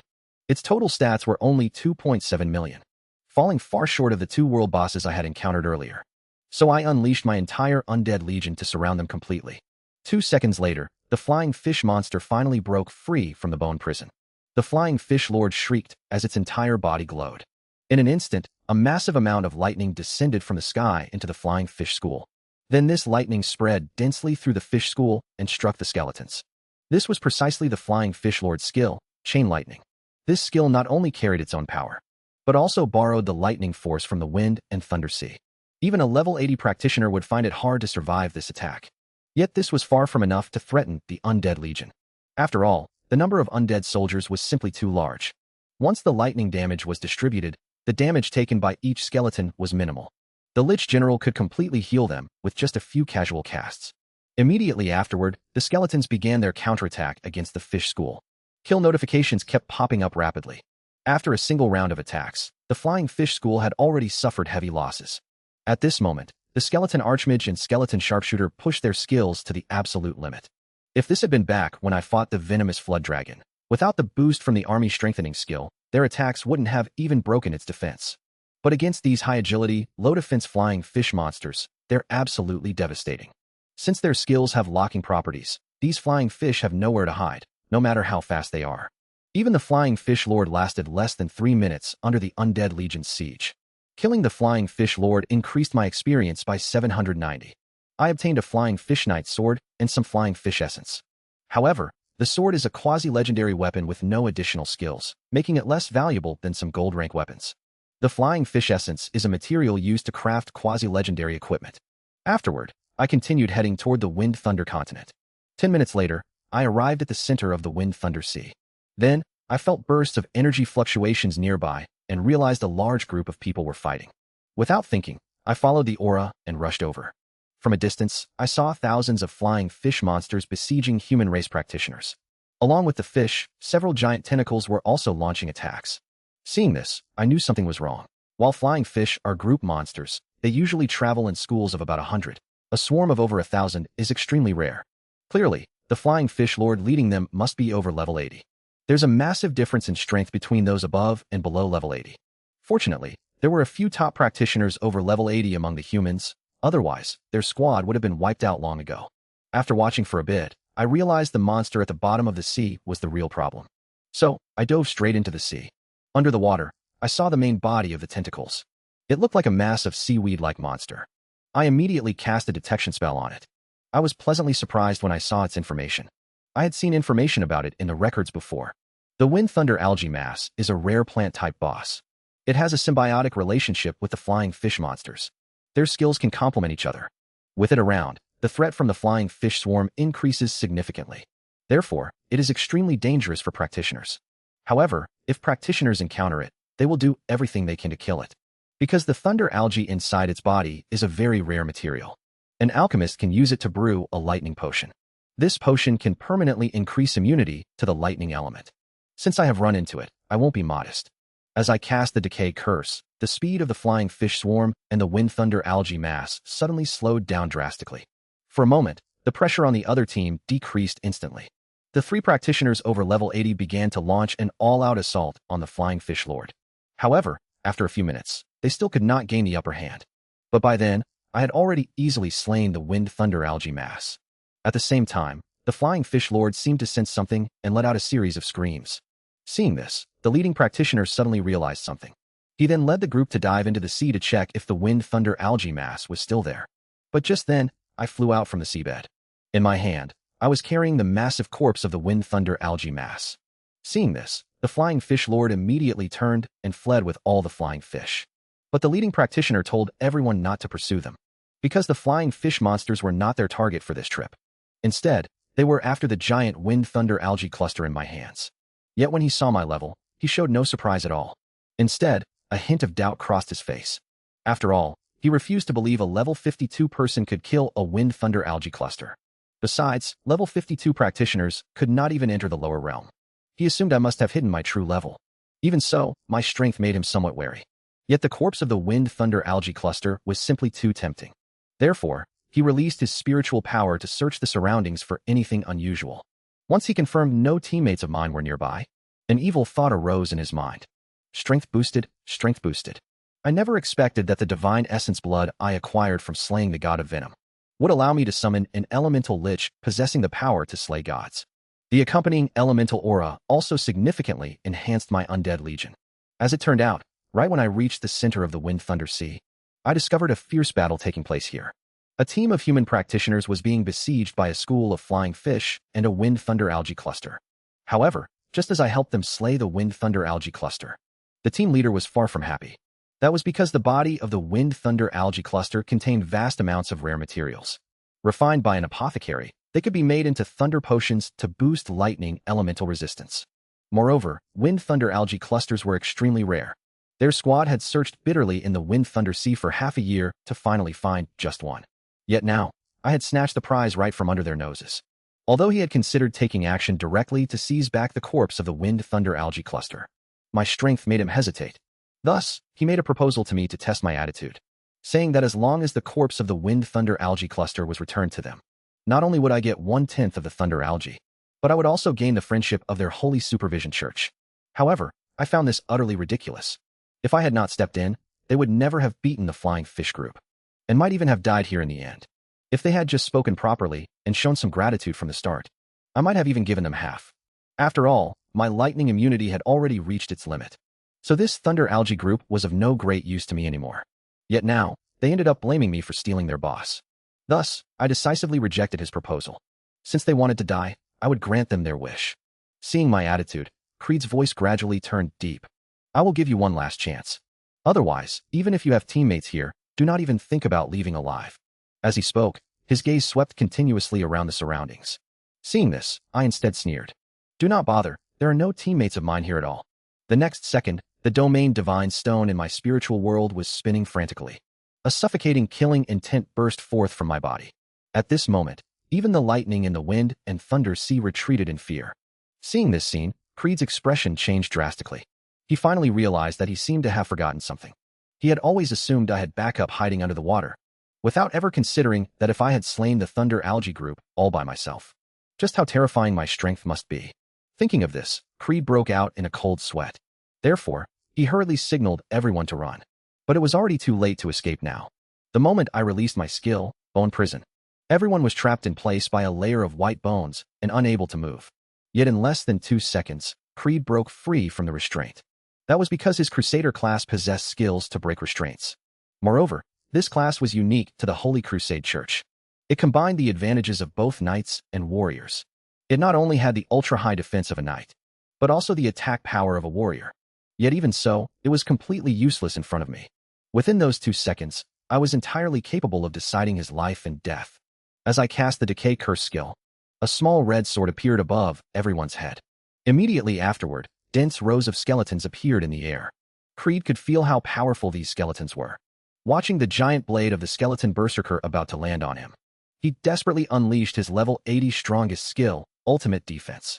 This skill was not only an upgraded version of the knight's ultimate defense, but also lasted for a full 60 seconds. Past combat experience told him he was an invincible entity during these 60 seconds. Even those powerful bosses could not hope to harm him in the slightest. Not just him. Several other Crusaders in the team also unleashed Ultimate Defense. Under the state of Ultimate Defense, the attacks of the skeletons had no effect at all. However, the rest of the team lacked the ability to deal with the Undead Legion. Soon, some people died under the giant blades of the skeleton berserkers. Then I cast the burst skill on their corpses. Instantly, a terrifying explosion swallowed up nearby teammates. In just another split second, out of more than 50 professionals, fewer than 10 remained. Creed had originally wanted to rush over and fight me to the death. But upon seeing this scene, he immediately activated Charge to break out. The other 2 Crusaders above level 80 were no different. All 3 began desperately trying to smash through the skeletons to escape. However, the number of skeletons was simply too overwhelming. A massive sea of skeletons occupied the entire sky. No matter how hard they charged, they could not break through. As every second ticked away, Clade felt despair growing in his heart. Seeing that only a few seconds remained on their skills, the 3 exchanged glances and seemed to make up their minds. Then they simultaneously chanted an incantation.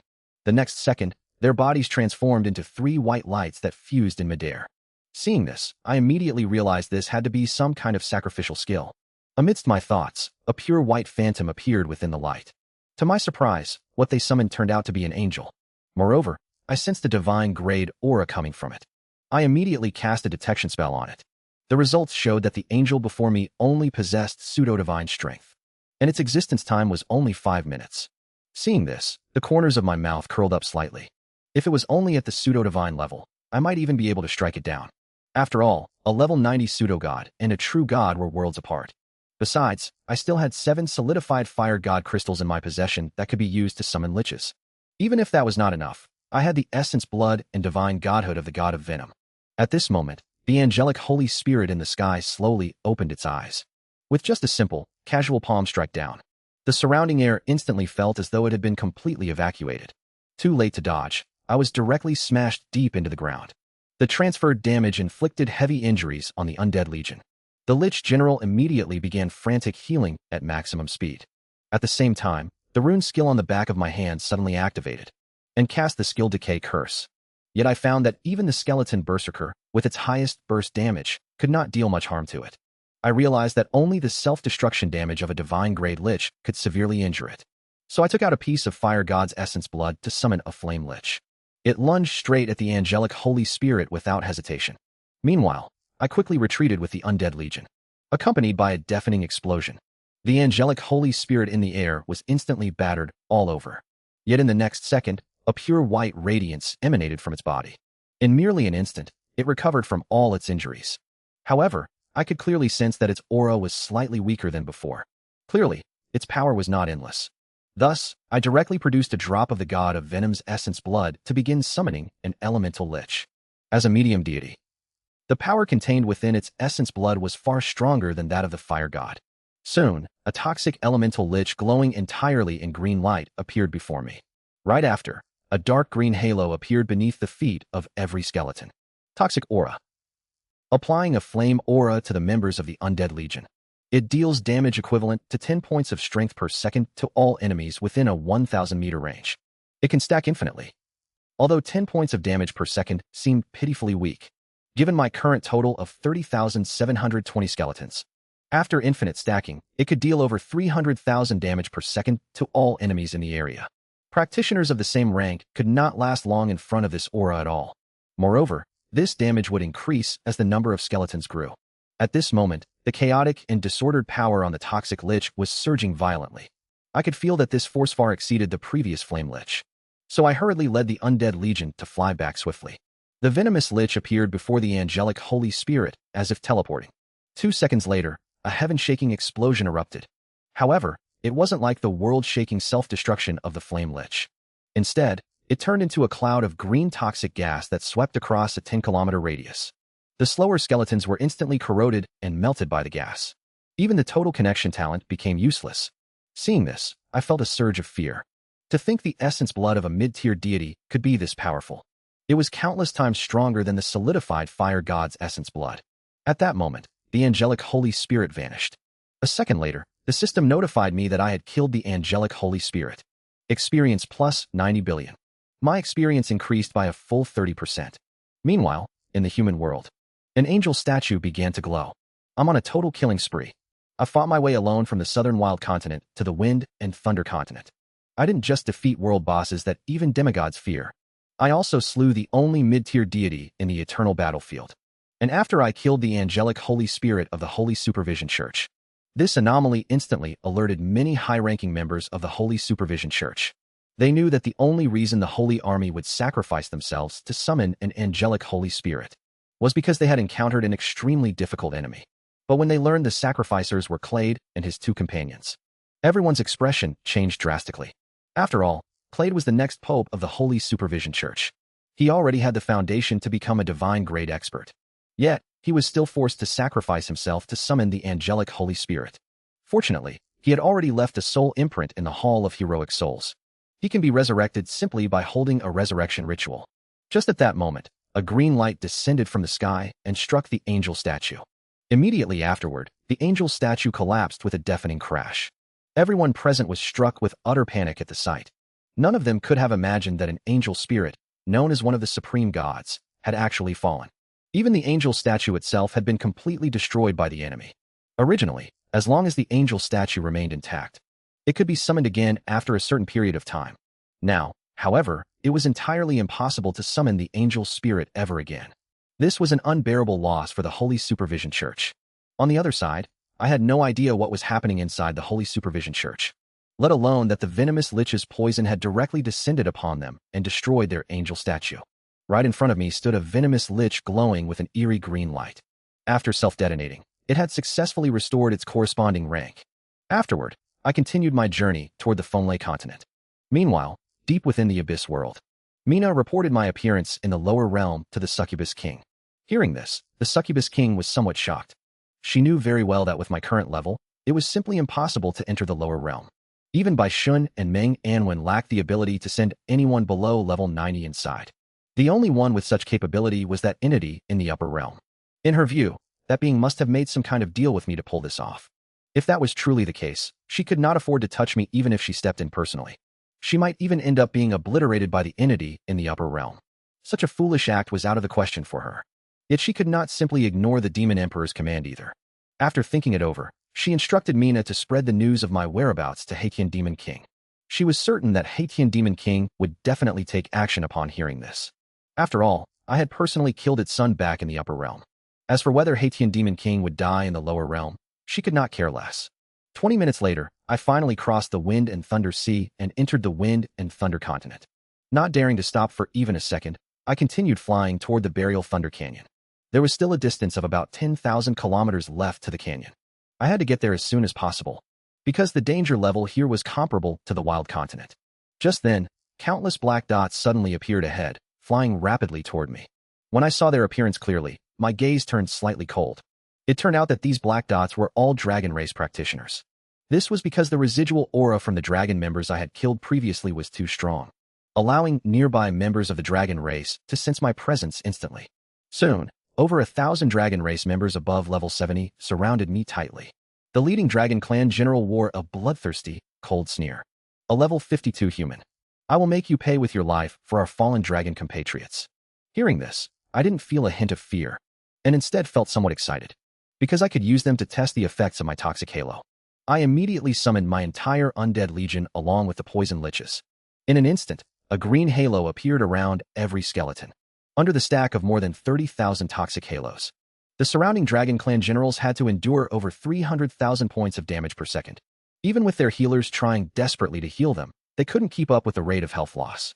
They realized that only by eliminating me could they stop the poison from spreading.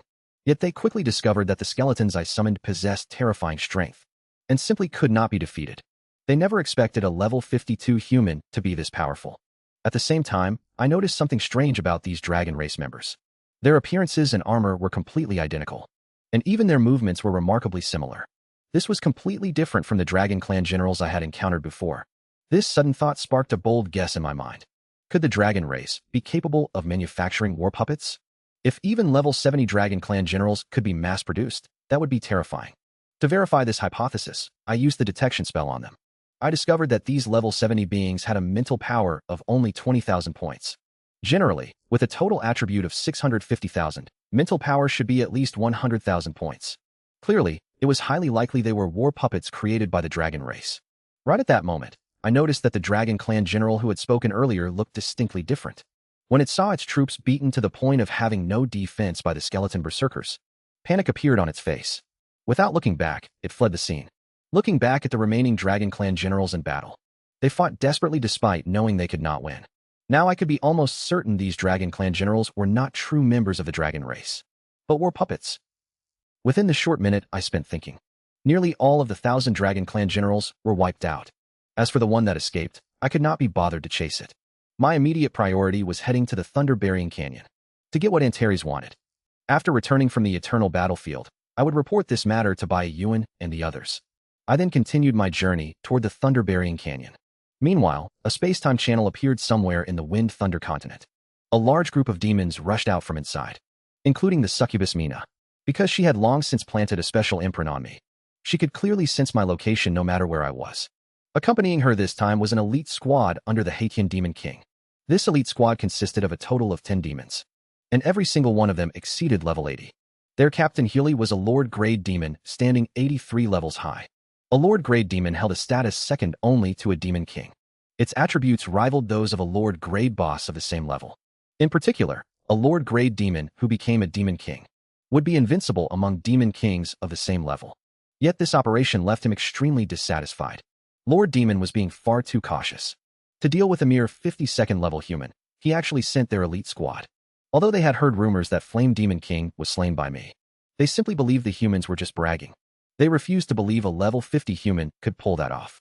They all agreed Flame Demon King must have been killed by a divine-grade human powerhouse. Mina, however, felt a sense of disdain at those words. She knew my strength all too well. Even Flame Demon King, who looked down on me, perished in my hands. Still, she had no intention of caring whether these demons lived or died. She was just here to go through the motions anyway. The moment danger struck, she would immediately activate her teleportation stone and flee. Then all the demons began rapidly closing in on my position according to Mina's instructions. At that moment, my path was blocked by another dragon race team. This time it was not those war puppets from earlier. Instead, it was a team composed of 10 genuine dragon clan generals. I did not even deign to look at them. The undead legion materialized instantly and surrounded them. In less than 5 seconds, they became my experience points and military merit. After these 2 battles with the dragon race, my understanding of my own strength became even clearer. Even ordinary level 80 dragon clan generals could be easily cut down by me. Along my journey to the Burial Thunder Canyon, at least hundreds of dragon clan generals had already perished in my hands. Half a day later, I finally reached my destination. However, I did not rush in blindly. Although the huge crystal Antares mentioned was right in the deepest part of the canyon, what gave me a headache was that world bosses existed within the canyon, and there was more than one. Even practitioners close to demigods would face the danger of perishing if they entered. I used my mortal body to shatter the conspiracy of divine grade powerhouses. Not only did I defeat the projection of the abyssal demon ancestor single-handedly, one of the demon kings, Haitian Demon King, scaring the present abyssal demons out of their wits. It turned out that after slaughtering hundreds of dragon race practitioners along the way, I finally arrived at my destination, the Canyon of Buried Thunder. Just as I was about to step into the canyon, suddenly a barrier descended from the sky and enveloped me. Immediately after, Mina and a group of demons descended from the sky. Seeing who had come, I was slightly startled. I did not expect that Mina, who fled the moment she saw me before, would dare to actively look for trouble. Just as I was pondering, Mina crushed an abyss magic stone. Instantly, a surge of power poured from the magic stone into my body. Then she let out a delicate laugh. This is a summoning sealing stone specially prepared for you by the Demon Lord. Unless you are a divine grade summoner, your summoning spells will inevitably be sealed. Little did she know that I already possessed the passive skill status immunity. No matter what kind of summoning sealing technique it was completely useless against me. The next second, the figure behind Mina moved instantly. Wielding a pitch-black spear, it charged directly at me. In its eyes, killing a level 52 guy took no effort at all. However, as a red light fell, it found that its speed had suddenly slowed down. At that moment, Huli was somewhat surprised by my strength, not expecting me to possess the power of a curse. While it was thinking, a large group of skeletons suddenly appeared before it, and these skeletons raised their massive blades to strike down. Seeing this, Huli let out an angry roar and began unleashing its skill. The spear in its hand erupted with berserk energy. As an 83rd level Lord grade demon, Huli possessed over 3 million in strength. The surrounding skeleton berserkers were instantly swept away. However, before it could even catch its breath, the attacks of the skeleton archmages and skeleton sharpshooters suddenly descended. Although Element Explosion could not deal massive damage given its high defense, it could not withstand over 10,000 skeletons unleashing their skills simultaneously. Huli was immediately battered with continuous screams. It originally thought I would be vulnerable without my summoning spells, but it never expected that even the Demon King's sealing stone would be useless against me. Even Mina in the distance was utterly shocked upon seeing this scene. After all, this sealing stone was specially prepared for me by the Succubus King. Yet it failed to work on a mere 52nd level practitioner. The strength I displayed at this moment once again refreshed her understanding. Not only were my skeletons greater in number, their power was terrifyingly strong. When we first met, I was nothing more than an ant she could easily control. Yet only a few months had passed for me to grow to this extent, and I had not even used my rune skills yet. She felt that she was the real ant in front of me. At this moment, I no longer had the mood to keep playing around. My top priority was to quickly get what Antares needed. However, instead of using my rune skills, I summoned the 6 elemental liches. Although activating army strengthening skill could instantly wipe out these guys, I was about to enter the Burial Thunder Canyon, so I decided to save the skill for later. The moment the elemental lich appeared, the speed and defense of the skeletons were massively boosted. At the same time, various auras began dealing damage to all the demons. This made Huli and the others feel like they were going crazy. They never expected such a mess of bizarre skills to appear on a single human. What they found hardest to bear was the damage inflicted by the toxic star ring. Even though they were all level 80 demons, the heavy poison damage per second was too much to endure. In just a few seconds, they were pushed almost to their limits. Just then, Huli let out a furious roar to summon the demon ancestor. His voice echoed back and forth within the barrier. The other demons who were being besieged let out a roar in unison right after. A massive surge of abyssal energy rushed out from them and converged in midair. Then, a giant spear-wielding demon emerged from the black mist. In an instant, all the curses and status effects on the demons crumbled and vanished. Mina's eyes flashed with shock when she saw this. She had not expected Huli to be able to summon a projection of the spear demon ancestor. No wonder Haitian Demon King was so confident. Although their succubus clan could also summon a succubus king, the projection of the spear demon ancestor was a lord-grade demon. It was much more powerful than the elite-grade succubus projection. Yet I watched the spear demon ancestor in the sky without a shred of fear. From its aura, I could tell its power was still below the pseudo-divine level. On top of that, its aura was extremely chaotic, falling short even of the level 86 giant leaf mother tree. Even so, its strength was still greater than all the demons present. It looks like I have to use my rune skill. Just as Huli manipulated the ancestor of the spear demons to attack me, the army strengthening skill on the back of my hand suddenly activated. In an instant, the stats of myself and the undead legion surged dramatically. Then, bone prison and decay curse erupted simultaneously. The next second, the projection of the ancestor of the spear demons was trapped in midair, unable to move. At the same time, the soul flame in my hand burned fiercely. My target was Huli, who was controlling the ancestor of the spear demons. Because it was the mastermind behind this skill. As long as I took care of it, the projection of the ancestor of the spear demons would collapse on its own. To my surprise, the soul flame failed to deal any damage to Huli at all. Seeing this, Huli let out a sneer. Stop making useless struggles. Under the blessing of our ancestors, your attacks cannot hurt me. Since I cannot hurt it, I will just take down the projection of the demon ancestor directly. The next second, the skeleton berserker unleashed their skills. Just then, the projection broke through the bone prison and violently swung its spear. The skeleton berserker swept by the spear instantly lost their talent link and began to shatter. However, the existence of the undead aura gave them a second life. Following that, the heavy blades of numerous skeleton berserker landed on the projection. The massive damage instantly caused its aura to weaken rapidly. Seeing this, Huli wore an expression of complete disbelief. How could your attack be this strong? You must know that the ancestor projection summoned by itself gathered the strength of the entire team. It was at least in existence between level 88 and 89. But Mina knew very well that this was due to the effect of my origin rune skill. It not only enhanced all stats, but also substantially increased skill damage. Under the full siege of the skeletons, the projection of the spear demon patriarch was completely shattered in less than 10 seconds. Seeing this scene, Mina was planning to escape. Just then, several demons suddenly spat out a mouthful of essence blood and shouted, "In the name of the demons, we sacrifice our essence blood to summon the descent of the Haitian demon king." As their voices fell, a huge space-time channel instantly appeared in the air. Mina, who was preparing to activate the teleportation stone, let out an exclamation. These guys actually want to summon the Haitian demon king. However, the Haitian demon king is a level 95 Lord grade demon king. With their essence blood, they can at most summon an avatar over. Even an avatar is equivalent to a level 92 ordinary demon king. That is more than enough to kill me. So she decisively gave up activating the teleportation stone, intending to watch with her own eyes how I died at the hands of the Haitian demon king. At this moment, a terrifying aura swept out from the space-time channel. Feeling this aura, every hair on my body stood on end. Just the aura it emitted made me feel a threat to my life. Clearly, its strength was far greater than the pseudo-god grade Holy Spirit Angel. Even though my army strengthening skill still had over 10 seconds left, I knew very well that it was absolutely impossible to defeat it. So I immediately took out a ball of essence blood from the god of venom. Right now, I could only pin my hopes on the self-detonation of the venomous lich. If that still failed, I would directly detonate the corpse of the god of venom. As the venomous lich rushed toward the space-time channel with an extremely unstable aura, all the skeletons went into a frenzied retreat in an instant.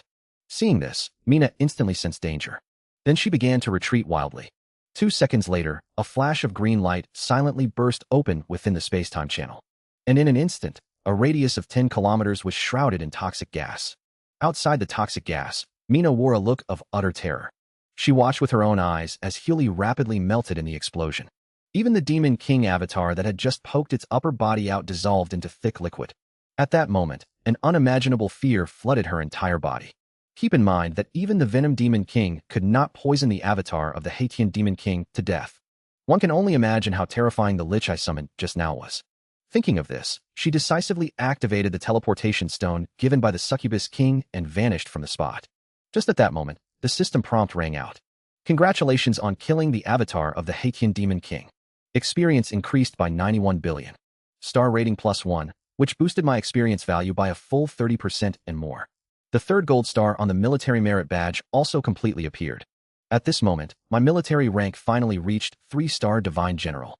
Meanwhile, deep within the abyss, angry and terrifying screams echoed from the palace of the Haitian Demon King. You deserve to die? I finally entered the Burial Thunder Canyon, known as the Land of Fallen Gods. Little did I expect that I would have to pass through 9 checkpoints to get what Antares needed. It turned out that just moments ago, after I used the essence blood of the god of venom to slay the avatar of the Haitian Demon King, my experience value directly increased by 30%. Even my military merit badge advanced to 3-star Divine General. To my surprise, the venom did not disappear after killing the Demon King avatar. Instead, it gradually spread toward the royal city within the Abyss world. The military merit badge that had just dimmed suddenly lit up again. Then a massive number of kill notifications popped up continuously. In an instant, my experience value surged significantly once more. At this moment, demons inside the royal city ruled by the Haitian Demon King were continuously poisoned to death. Recall that before falling, the god of venom was a mid-tier deity. Its strength was equivalent to a level 95 elite demon king. The strength of its poison is unimaginable. Ordinary demons simply cannot withstand the toxins from the god of venom, and even top-tier demons die instantly upon contact. Even Haitian demon king himself couldn't stop the poisonous gas from spreading. In the blink of an eye, the poison shrouded most of the royal city, forcing many demons to flee. At this point, my experience had reached 90%, meaning I was only 10% away from level 53. Next, it was time to start exploring Burial Thunder Canyon. But to be safe, I waited for the cooldown of the army strengthening skill to end before heading in. However, after walking less than 10 meters into the canyon, my vision suddenly flashed bright, and a ball of lightning exploded silently in front of me. My bone armor shattered with a crisp sound, but the power of the lightning didn't completely vanish after breaking the armor. The remaining force still dealt a small amount of damage to me. Luckily, I have 80% lightning element immunity, which is why the undead legion didn't take much damage. But this sudden turn of events left me quite surprised. There were clearly no monsters around, yet I was mysteriously attacked, as if this ball of lightning had appeared out of thin air, with immense power. I cast bone armor again and continued forward, but after taking just one step, I was hit by lightning once more. This gave me a suspicion. Could the entire Burial Thunder Canyon be filled with invisible lightning orbs, where any creature that moves will be attacked? Thinking of this, I immediately summoned a skeleton berserker to test it. Sure enough, as soon as it took a step, a ball of lightning exploded in front of it. Seeing this, I finally confirmed my suspicion. Any slight movement in Thunder Burial Canyon will trigger a lightning strike. Now that I knew the truth, I started moving quickly toward the heart of the canyon. After learning the truth, I quickly started walking deep into the canyon. I let clusters of lightning burst across my body. In a single breath, I walked over 1,000 meters straight ahead. At the same time, I endured at least 1,000 lightning strikes. Even a practitioner above level 80 would be severely injured, if not killed, right now. Yet I was completely unfazed. All the damage I took was transferred directly to the undead legion. Immediately afterward, I summoned out the entire undead legion. Meanwhile, the Lich General began casting healing skills. Once the healing was complete, I put away the undead legion and continued moving forward.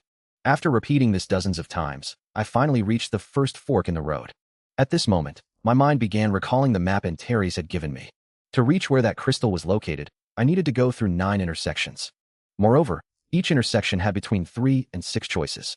As long as I made a single wrong choice, I would fail to reach the crystal's location. Fortunately, I had already memorized every single correct route. Yet the moment I stepped into the first passageway, a massive monster rushed straight toward me from the distance. As it moved, lightning flashed and burst around it as well. Yet after being struck by the lightning, it did not suffer any injuries at all. Instead, its aura faintly grew stronger. Detection revealed that it actually possessed the trait of absorbing lightning to enhance itself. However, its total stats were only around 1.6 million. To me, it posed no threat whatsoever. Therefore, I directly summoned all my undead troops. At the same time, I unleashed Decay Curse and Toxic Star Ring, combined with the poison aura of the Poison Lich. In the blink of an eye, the Thunder Beast was beaten to the brink of death. Yet right before dying, it released its ultimate skill, Thunder Annihilation. To my surprise, its power far exceeded the strength it should have possessed. In an instant, the ground for hundreds of meters around was blasted pitch black. The surrounding skeleton berserkers were heavily injured. Fortunately, the Lich General healed them quickly, so the skeletons suffered no lasting damage. Since the lightning beasts died, no more monsters appeared in the passage.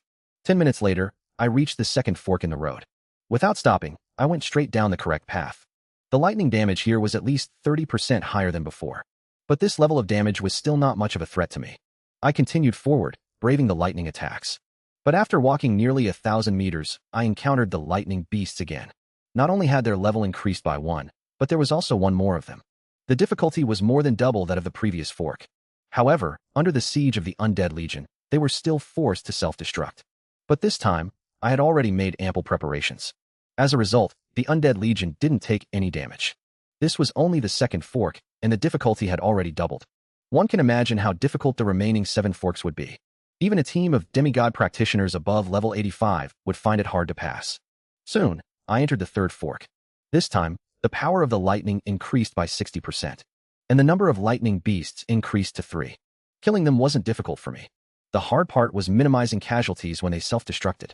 Although the self-destruction of 3 lightning beasts couldn't deal fatal damage to me now, it might be a different story for the paths ahead. I soon dealt with the lightning beasts and arrived at the fourth fork in the road. Meanwhile, news of the destruction of Haitian Demon King's city had already spread throughout the Abyss world. Haitian Demon King looked at the city he had ruled for many years, now in ruins. His expression was incredibly grim. Just then, another Demon King appeared by his side. This was the Rotting Demon King, the most skilled manipulator of poison elements in the Abyss world. Although he wasn't as strong as Haitian Demon King, the latter was extremely polite to him. He had placed all his hopes on the Rotting Demon King. With a cold laugh, the Rotting Demon King entered the city. However, he didn't rashly enter the poison. Instead, he took out a black magic stone and threw it in. The black magic stone floated in the air. After absorbing some of the poison, it flew back into the Rotting Demon King's hand. The Rotting Demon King held the stone, sensing it carefully. But a moment later, his expression changed drastically. In the next second, he ripped off the arm holding the magic stone. But a new arm quickly grew back. Regrowing a limb is as easy as drinking water for a being of the Demon King level. The Rotting Demon King shook his head and said, "This poison is simply too terrifying. It's not something that can be neutralized in a short amount of time. I need to study a way to break it down." Hearing this, Haitian Demon King knew there was no hope. He knew the Rotting Demon King was likely saying this just to save face. But the Rotting Demon King let out a clicking laugh. "Haitian Demon King, don't think I'm saying this just to save face. I truly want to study this poison. To be honest with you, this venom contains a hint of the power of laws. If I can fully research it, I can not only level up, but I might even have a chance for bloodline evolution." Hearing this, Haitian Demon King's expression immediately changed. After all, the power of laws is a power unique to the gods. Could it be that that guy holds secrets regarding the gods? Meanwhile, Mina told the Succubus King everything that happened in the eternal battlefield. Hearing this, the Succubus King let out a long sigh. Haitian Demon King is truly pitiful. Even his clone has perished. From now on, the hunt for Lin Moyu ends here. With your strength, you are simply no match for him. As for the Demon Emperor, let's just put on a show. We just need to spread word of his actions in the lower realm. Then, plenty of demons will try to take him down. After all, many demons want to earn merit in front of the Demon Emperor. Here they come.